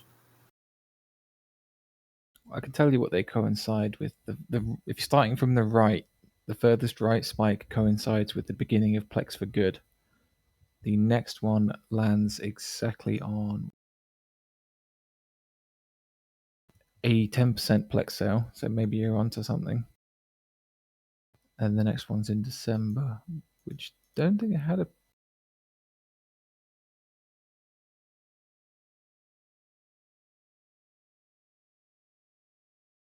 There's no... that largest of the spikes doesn't actually have anything obvious triggering. And the impact on the actual price is minimal. So this is why it's a little bit weird.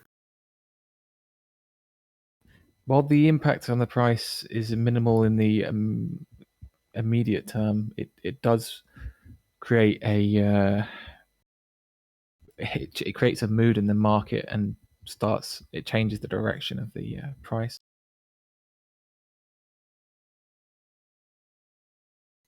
It is interesting that those spikes aren't reflected in any other charts, only in that chart. But that's just me getting my head too far in charts right now. So Colo comments that this also applies to a lot of PvPers who don't PvE. They just buy Plex with money and sell for ISK. Then they use that ISK to buy ships. And you're right, with if your Plex gets you less ISK, you need to buy more of it with real money. But also, our ship's getting more expensive with all the shortage changes, which would also mean you need more ISK to buy those ships. So you're kind of getting hit on both sides. I don't know if those big spikes. Those are buy orders, not sell orders. You can see the those are people dropping Plex directly onto a standing buy order, which is what drives my suspicion that it's Plex sales and the result. Are you sure is it concluded sales? Isn't it just buy order volume? Isn't it just market depth? Yeah, it's volume of items, not individual transactions. Yeah, so and it's on the buy side, right? If you look at the largest of the spikes, where it sort of like jiggles halfway down, that jiggle is a Plex sale, but the beginning of it, there's nothing in particular happening. I'm just checking the Eve News site, and around that time, there wasn't anything happening. Yeah, but again, it's buy orders. It's a utilization of the buy order side. So I realize what that is. Sorry. What is it? What does it look like? That beginning of that spike, the Hypernet Relay was released. Yeah, that does it. Let me just take my tinfoil hat off. But again, it doesn't lead to any increase in concluding sales. This is why it's relevant. It's also why you see the completely crashing because of where we are now, where that whole market is not valid anymore. This is what I meant when I said traders are leaving Plex markets, because it doesn't make any sense to hold Plex. You don't have the margin trade skill to get free buy orders anymore. So all of these things is why you're seeing that completely disappearing. Yeah, it seems that the game of station trading Plex or holding Plex is over, at least for the moment. Yeah, and again, because it was a bit of an abusive thing, you also had things like the wall of Plex that pretty much complete. I don't even think that's going to show, because I'm pretty sure he's normalized the graphs to remove that, because when Probag Bear put in the wall of Plex to avoid the tax thing, it just the buy order market depth was just astronomical. It's like years of Plex orders.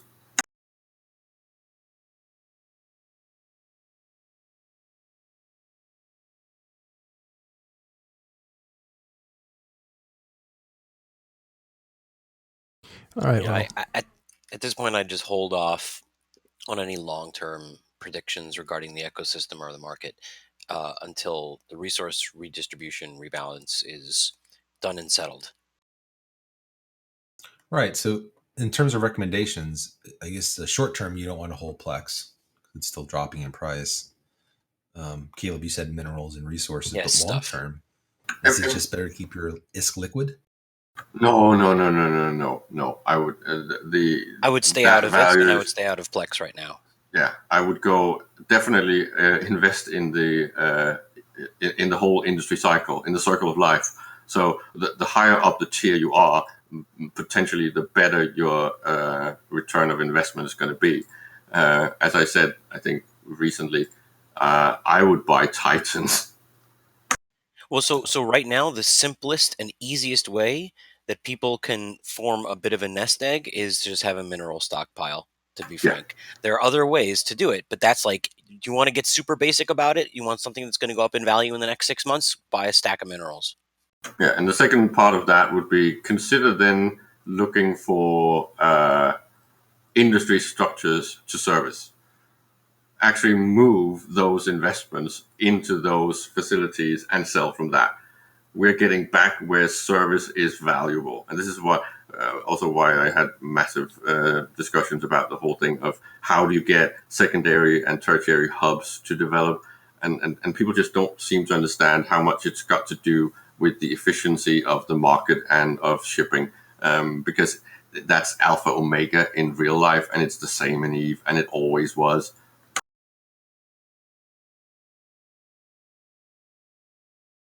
Just quick point. I was looking at that chart completely wrong, and I'm an idiot. Please ignore me. Wait, correct yourself. Never. Flog yourself. So we were in looking public. for a new market person. We were going to be firing Spod for not being able to read charts. So I was never specifically hired with in the first place. with regard to minerals, what we're going to see is this, and until the scarcity turns into, until the lean years turn into the fat years, then minerals will continue to go up. And we know that the fat years are coming, but we don't know what soon TM means right now. Yeah, Just and this is Right, so keep your that's finger on why the I asked the pulse. question about a warning. Like, so if you're going on deployment, say you're military, and you're like, I need to leave the game for 6 months, 9 months, a year. Where do folks who are not able to log in every day, or maybe you're in healthcare and you're slammed right now, you really can't log in. Nothing is and monitor safe. things. I mean, T1 where do they put their halls money? or faction ships would be where I put my money. The bigger the T1 hull, the better, and I think faction stuff even better. I think the only thing you can hope to do, because you can't buy something and have any real confidence that it's going to go up or down or whatever. You can only, as Caleb says, go for something like ships that has an eternal use and value. You want to preserve your money, not increase or decrease it. Because you don't know what an ISK, 1 million ISK will be worth in 10 years' time. But you know that a ship will still be a ship. Yeah, I would say Titans would be risky, because Titans, like you Yes. mentioned, Caleb, are hard because, one, it's a lot of money, and two, if you're going to walk away from the game, where are you going to keep them? Yeah, but I think because they've tanked so much, and because people have been offloading them, Titans and Rorquals are really good. If I was in the Goon Cabal, I would definitely consider doing a buyback program where basically just converting all the liquid ISK into Alliance-owned Rorquals and Titans. Well, I think the Vendetta and the Serpentis class that take so many minerals to build are also good values. Yeah, So and I hope these the high value of the Serpentis stuff is actually from the unique Serpentis items. They take the same amount of regular stuff as everything else. Oh, then I thought it was Serpentis, though. It takes a ton of minerals. I'm talking about the capital stuff. Yeah, I can double check, but I looked at this a little while ago, and it's that the Serpentis faction capitals are more expensive than the other faction capitals because of a special component rather than extreme quantities of components. Well, I might be confused, but there's definitely a faction class of super capital that takes a ton of minerals. The point is that you should end up with... The Vang takes like 7 times the minerals that the regular boss does. There you go. He knows. Is that Serpentis? Yeah, it's Serpentis. The Serpentis component is also a part, but it's not the majority of the price. He knows better than I do. Well, he flies it. Yeah. No, for Used sure. to. Sold it. Oh, he did? Uh-oh. Yeah. Sold it a while back. The point is that at some point CCP is going to bring back the utility of Supers and Titans in a way that makes it extremely meaningful in a scarcity economy. That means that if you are disrupting and destroying your neighbor, the value that you're destroying and the income stream that you're destroying is worth more than the actual Titan that you're tooling. I actually really like this. If you trust CCP to keep and make those capitals relevant, then invest in them now, because they will go up in value. If you don't trust CCP to make capitals, to keep and make capitals more relevant, then get into something else, T1 hulls or whatever. That's that could be a very long-term sort of hold. You're going to buy them, and you're only going to sell them when they become more profitable to use. Well, Well, you're talking multiple, in multiples of Titans here. So we're talking people with very deep pockets to begin with. So long-term investments are not out of the question or inappropriate in this case. It's So about when the making solve system changes soon, TM no, Titans will but be that's good. no. That's not even a joke. There will be. I'm betting money that there's going to be tweaks to the solve system that might not completely fix it, but we're definitely going to get these incentives back in the game. And this is where I really trust Retati and Rise, because they seem to really get why these things are tied together.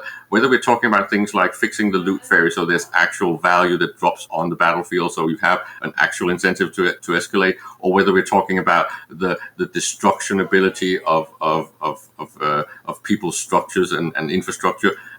All of these things are just this chain of incentive that when you then tool and field your titans and your supers to destroy someone, the ISK war becomes meaningful in a massive way, in more than just the numbers from the battle report, but also in what did that do strategically? What did you actually destroy? What is the income stream of that destruction going to lead to? How much dropped as loot on the field? All of these things are going to tie in to what Eve will be in, and I think it's only going to be in like 6 months, maybe 9 at the maximum. You're going to start seeing these changes make a massive impact.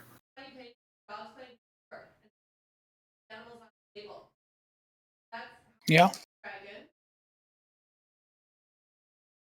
Yeah, I would very much like to see what the world you're describing, where all of these decisions matter. I hope this is the way there. And many of them are still so low hanging fruit that it would surprise me if they don't do it. I've mentioned on several occasions fixing insurance, right?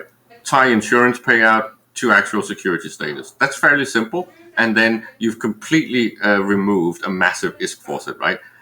Create drops that are equivalent in value instead of bounties, right? Massive change, but very, very low hanging fruit, right? There's so many of these small things. Add sovereignty tax. I'm not saying that's exactly easy, but giving alliances that dedicate their time to whole sub a very good way of having a top down income stream. That's really important. Instead of going back to the old AFK mining where a few guys basically controlled all that labor stuff, that's just bad. But giving them actual ISK income, that's really useful because that creates incentive, that creates actual goals. So SRSLI, I can't pronounce that, says want to see Seriously. Titans die? Weekly skill points, 1 million SP to kill one Titan. And he says, I joke, of course, but they could give us events that make us lose Titans. For example, if they gave us 100% reprocessing, salvage reprocessing for a weekend, where you get all your minerals back for reprocessing a Titan, you think people would do it? Well, this is what I've said to Retati when I interviewed him. Why do we still have these Insta things in Eve? Why do we have Insta repair, Insta recycle, and Insta refine? This should be time based. And if I want to recycle, say, my Titan, then it should be a time thing, and I should get more and more. Well, I should get more and more back the more time I want to invest. So, in an ideal world, you would always be able to get maybe 90% of it back if you invest exactly the same time that it took you to build it. You're basically picking it apart like a flat pack, right? Repackaging it and sending it back to IKEA. And it goes into stages, so you get the components too. Yes. It's definitely would be interesting if they had like a time-based system, but just in terms of Titans, you think of reprocessing, would people actually get rid of their Titans if they could get the value back and repurpose? If there's more value, yeah, they would. They definitely would, because the cost in labor to get that material in the new scarcity situation is just potentially so much higher. So it would actually be worth it to start considering recycling some of the things they have on stock, and especially things like Rorquals and Titans. And again, if things like insurance is nerfed, the bounty is faucet stocking and all of these things. And if they then also bring back some sort of limitation on the number of slots in industry, then the game is so massively rolled back to old school Eve. Instead of full reprocessing week, I'd rather see full salvage week. So it's the same thing, except it has to happen in space. Good luck. The thing is, people on undock their Titans. If you want to incentivize someone to, you have to give them an incentive to undock. So if you're going to say the incentive is that for Titan players to not undock, they won't undock. But if you want to just get rid of Titans and you want players to willingly do it, it seems like it would be the easiest way is just give them incentive to click a button and bye Titan. Yeah, especially if they fix the building requirements on things like the faction Titans, right? Because the fact that they are not proportionally more expensive in a way that makes sense, and they're not having the skill requirements that they should have, is just a little bit of a joke. But if that's shifted, then you would have this whole shift in vanity, and you would change what you want to use those components for, right? You might actually want to upgrade your Titan, but if you want to upgrade your current avatar to a Moloch, you would effectively need to reprocess 7 or 8 of your current avatars. If I were making the decisions, and this is back to what KillahBee said about the increased cost to produce faction stuff, it should be that high. Also, to make sure that the scarce stuff is the stuff in space and not the blueprint. Someone in chat says CO2 SAR Stefan says, because we have a life, no one wants to live Eve is real life. I guess he means the time it takes. And I do notice, I do play another game where they have a build timer. And you have the ability to use premium currency to speed it up. Were you suggesting something like that, where to repair your ship takes a certain minute? Kind of, yes. I would say PLEX to speed it up. Yes, definitely. I would say something like sovereignty should boost building speed. Something like whether you add more materials than needed should boost the building speed, especially if there's a limit in slots. You want these things to be speed boosts, right? Because you want the pipe to finish. And adding something like call it a pay to win, getting 25% faster build by adding PLEX equivalent to the value, I would definitely be okay with that. What I don't want is the actual pay PLEX to finish. That's a little bit too much. But adding things like speed benefits from something like adding PLEX, I think is definitely valid. I think I cut off KillahBee. Sorry. Oh, it's all good. It's all good. I'm just listening, basically.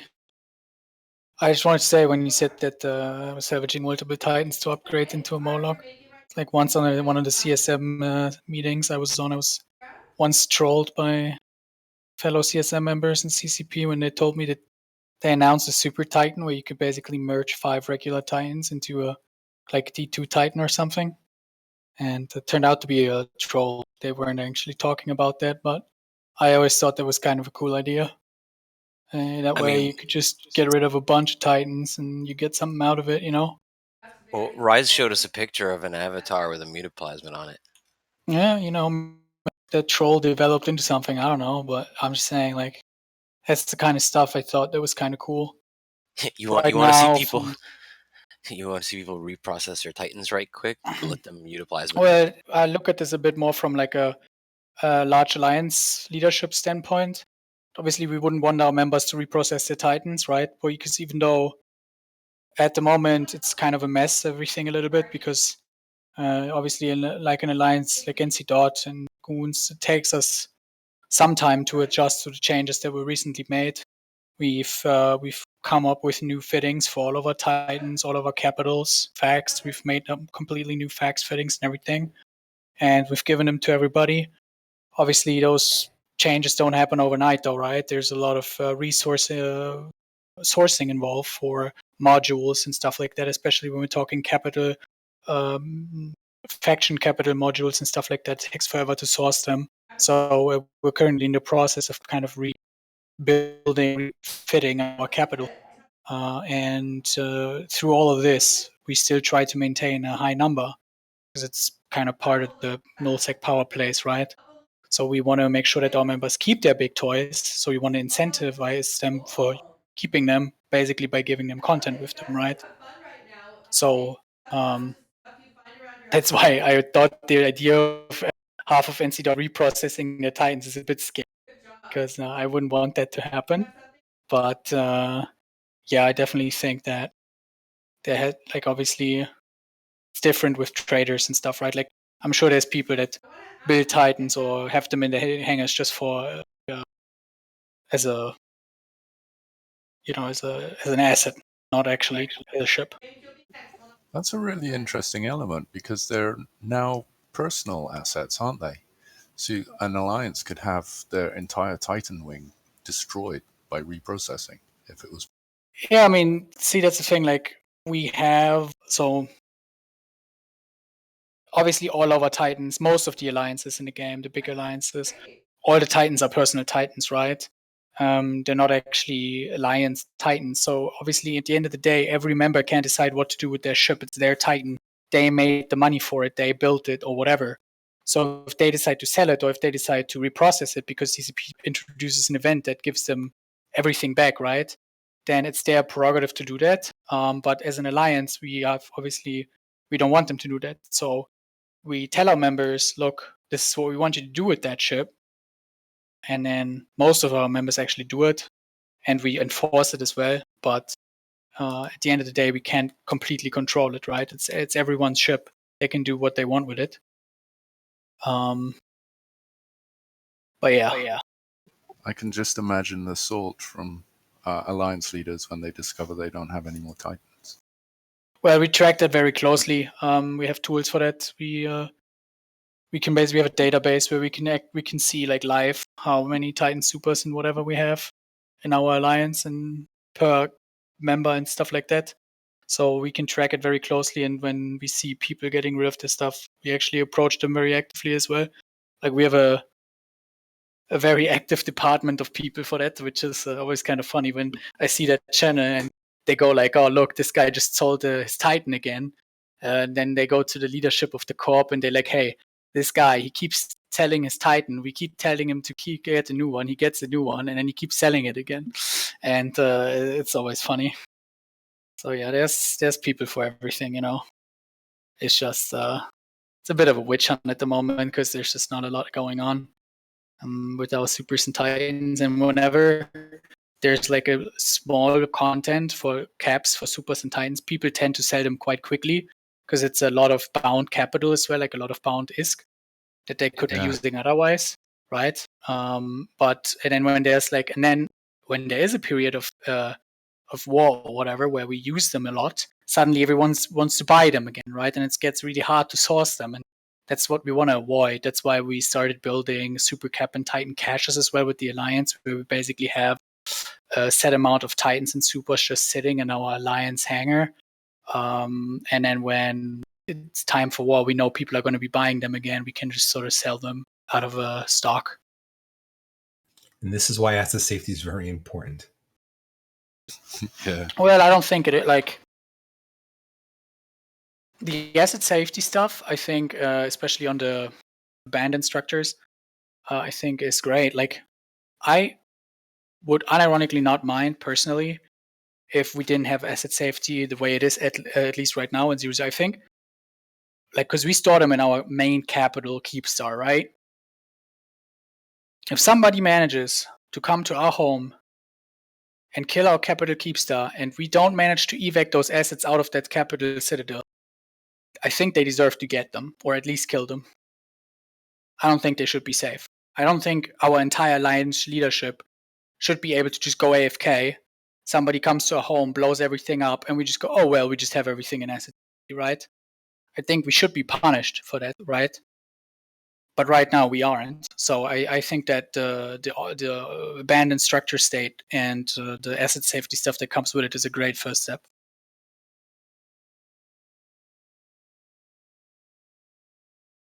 I'm a PvPer. I understand that some other people may feel very different about asset safety.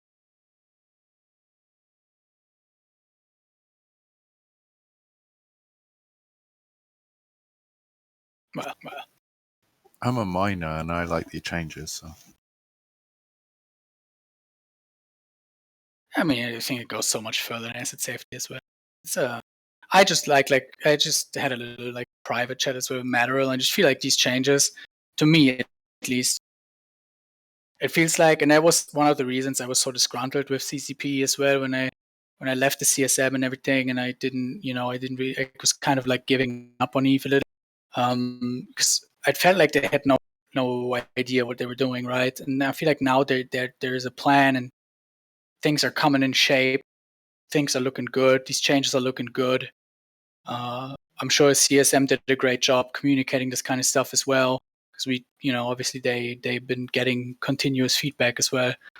And I think that this whole like set of changes makes me very optimistic about Eve's future again, which is great. Being a bitter vet like me, that doesn't happen very easily anymore.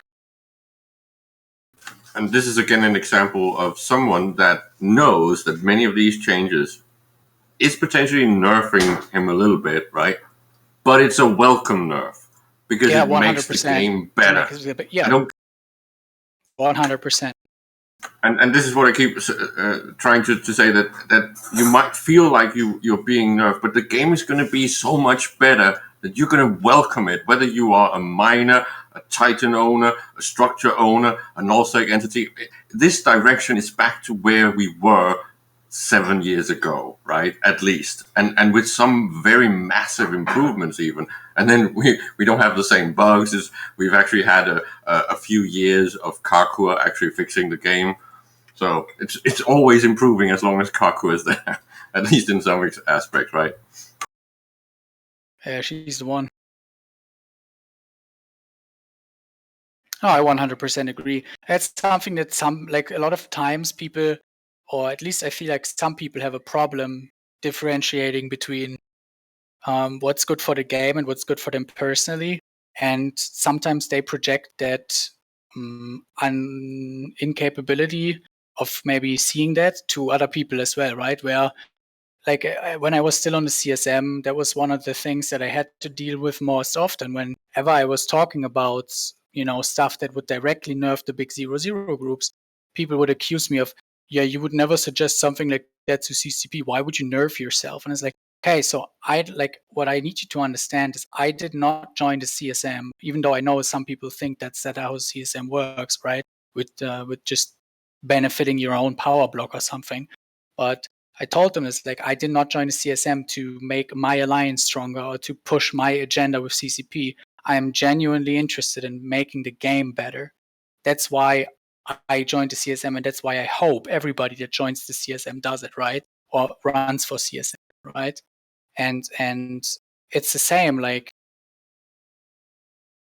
these changes, yeah, of course, some of them suck for big 0-0 groups like us, but it doesn't change the fact that they're good changes. They just, they hurt us a bit, but it's fine. We can work with that. We can adapt. Finally, we have to change something. I love it every time that an old alliance like NC Dot, right? Like, so many people in NC Dot have been playing this game for many, many years, and they're all like old and rusty and everything, right?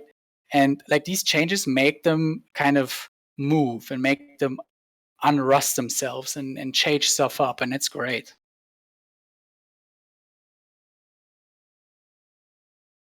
It doesn't happen often enough, to be honest, but I don't want to Nancy.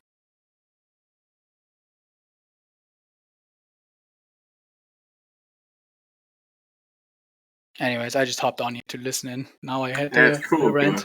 Thanks for dropping in. It's just, again, I've been very heavy into markets, very heavy into industry, very heavily into the whole high sec structure administration and all that stuff, and secondary tools with all that meta. And I really welcome these nerfs, right? Many of these things they've done with taxes, they've done with removing margin trade, which is so late. Like, how many years have we been discussing removing that skill because it was being abused?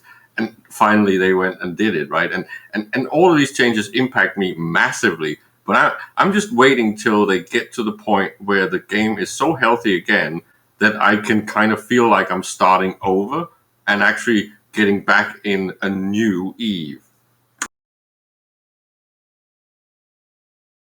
Eve, what is it called?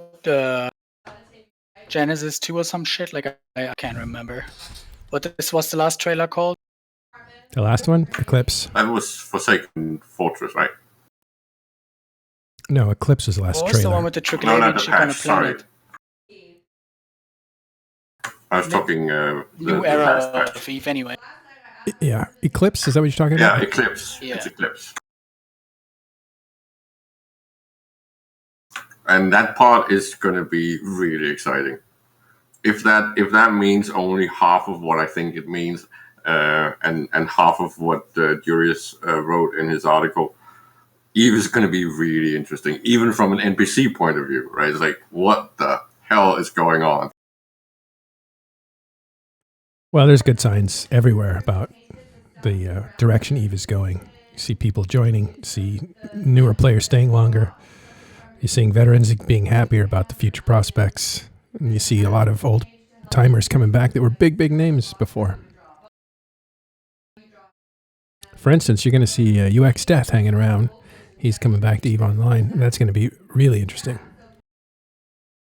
It's a notable, if not legendary, EVE Online player from way back, and he was a big Russian player for a long time. So, it'll be interesting to get his perspective on EVE.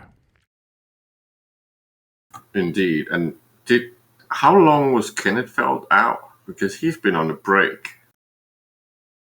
Not long, maybe a year, maybe.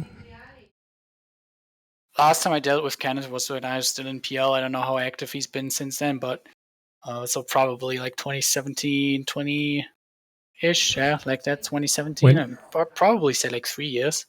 Yeah. At least for me, seeing him type somewhere, right? I've seen him type recently, so he's definitely back. Oh, well, I'm in touch with him outside the game, so it's a bit different, but I was consulting him. I was consulting him heavily during the time where I was taking down my Keepstar, trying to figure out where to put it. So I was trying to build four or five Keepstar kind of chain for people, for supply lines and stuff like that. So I was working with him on trying to get a good map with good placement of stuff, and then I decided that no Keepstar would ever be safe for me, so I had to get rid of him. Intriguing. It was very intriguing.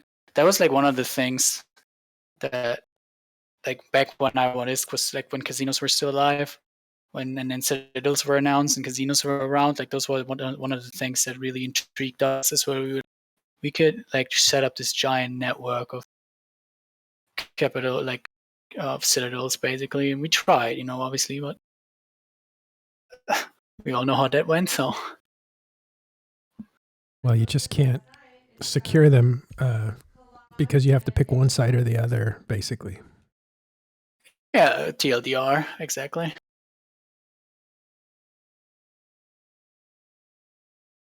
Well, cool. Thanks, guys. Basically what What's that? That's basically what it is. Yeah. And also, we got banned, taking all our money, right? So we didn't really have any resources left either. I didn't get banned, but the others did. Yeah, you survived, but you got hit pretty hard too when that happened, didn't you? It was a bunch of liquid ISK, not that much. It was like 300 bill liquid. Luckily, I was smart enough to, because I knew from so when Summerblink got shut down and they were banned and their ISK was taken.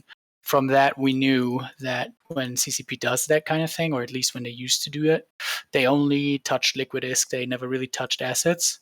So what a lot of the big bankers that I want ISK, including me, did is we only kept a sort of a minimum amount of necessary liquid ISK, liquid, and then the rest, like all the profits we made and shit, we immediately invested into assets like skill injectors when worth something, and PLEX, and I obviously got the Vanquishers. So that's what I did, right? I basically took most of my money and invested it into PLEX and injectors and the Vanquisher. And then the ban happened, and pretty much exactly as predicted, they took all the liquid ISK, but they didn't touch any PLEX, they didn't touch any injectors, they didn't touch the Vanq. So I didn't get hit too hard.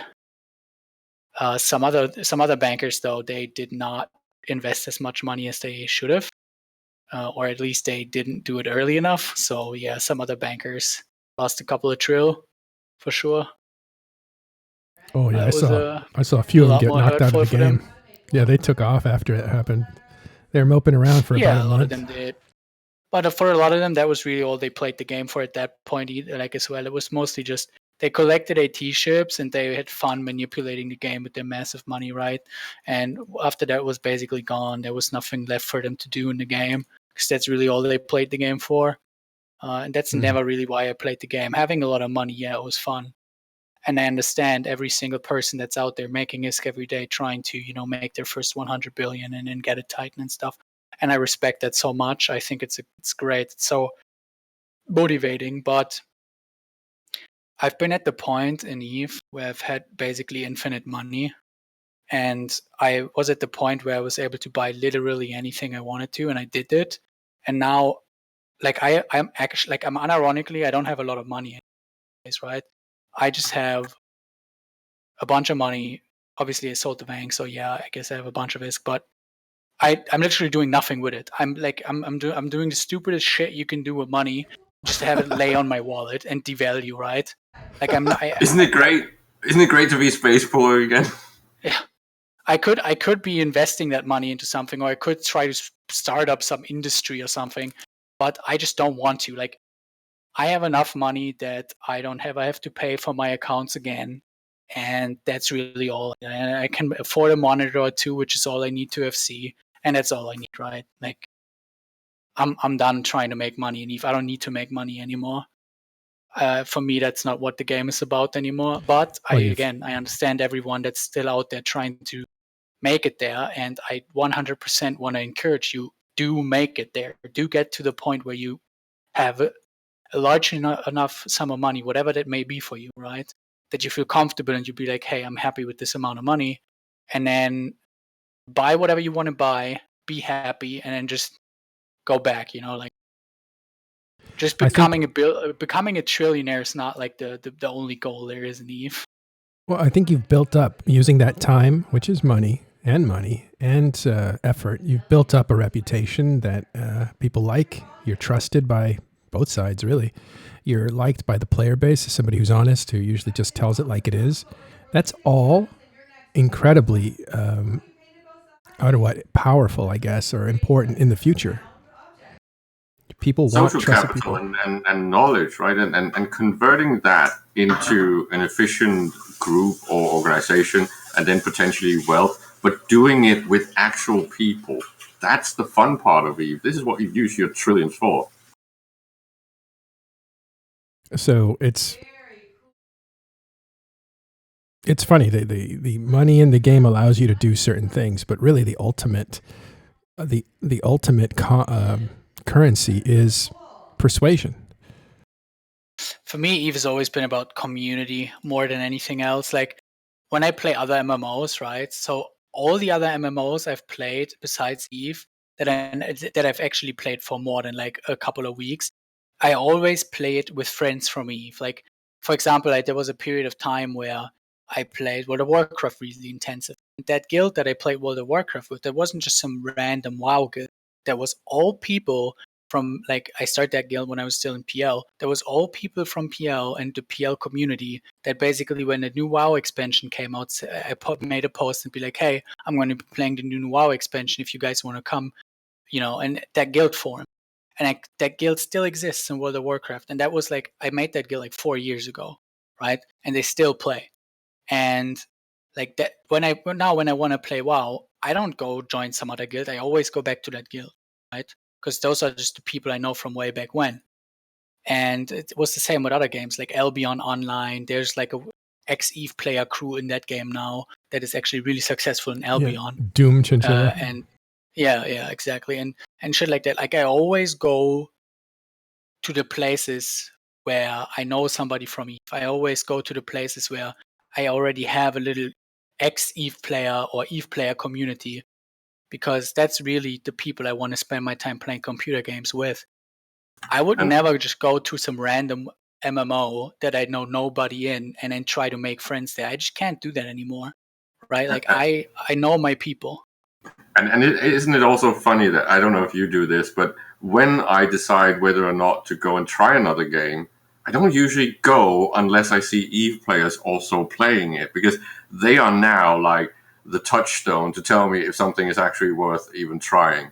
right? And it's almost the same with what I'm supposed to watch. So I won't start watching movies or series unless I've had some feedback, Eve community friends, because they are pretty much the reviewers for anything that I will like. I don't really trust anyone else. I don't trust the official game news because they are so much in bed with the actual developers that it's all about pushing market stuff and just giving everything 5 stars. It's all bullshit, right? I used to have a friend that was in that industry, and he basically said when they started that whole kickback thing and favoritism, actual reviews could not be printed anymore. So I don't trust any of that stuff. I only trust the Eve media and the Eve community.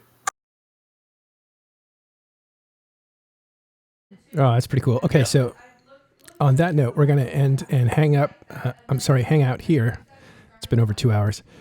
I love this stuff, though. It's great. I can listen to it all day. And we do at TIS Discord. So join us at TIS Discord. You can find it through talkingstations.com. Thanks, KillahBee, for stopping by. We'll see more of you, hopefully, and Caleb and everybody else for contributing. Funsui, Arya, Spod. I'll get into trouble if I have to name everyone. But thanks, everyone, for hanging out. We're going to raid somebody now. Stay tuned.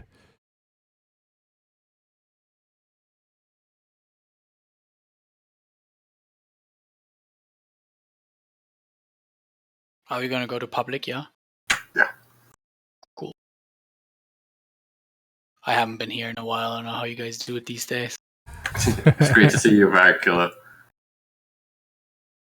Yeah, I'm going to the hospital on Monday, actually. I'm going to be gone again. Uh-oh. I've not been doing all that well in real life, unfortunately. Let me turn off the stream. Hold on. It's not Corona, you know. Oh. But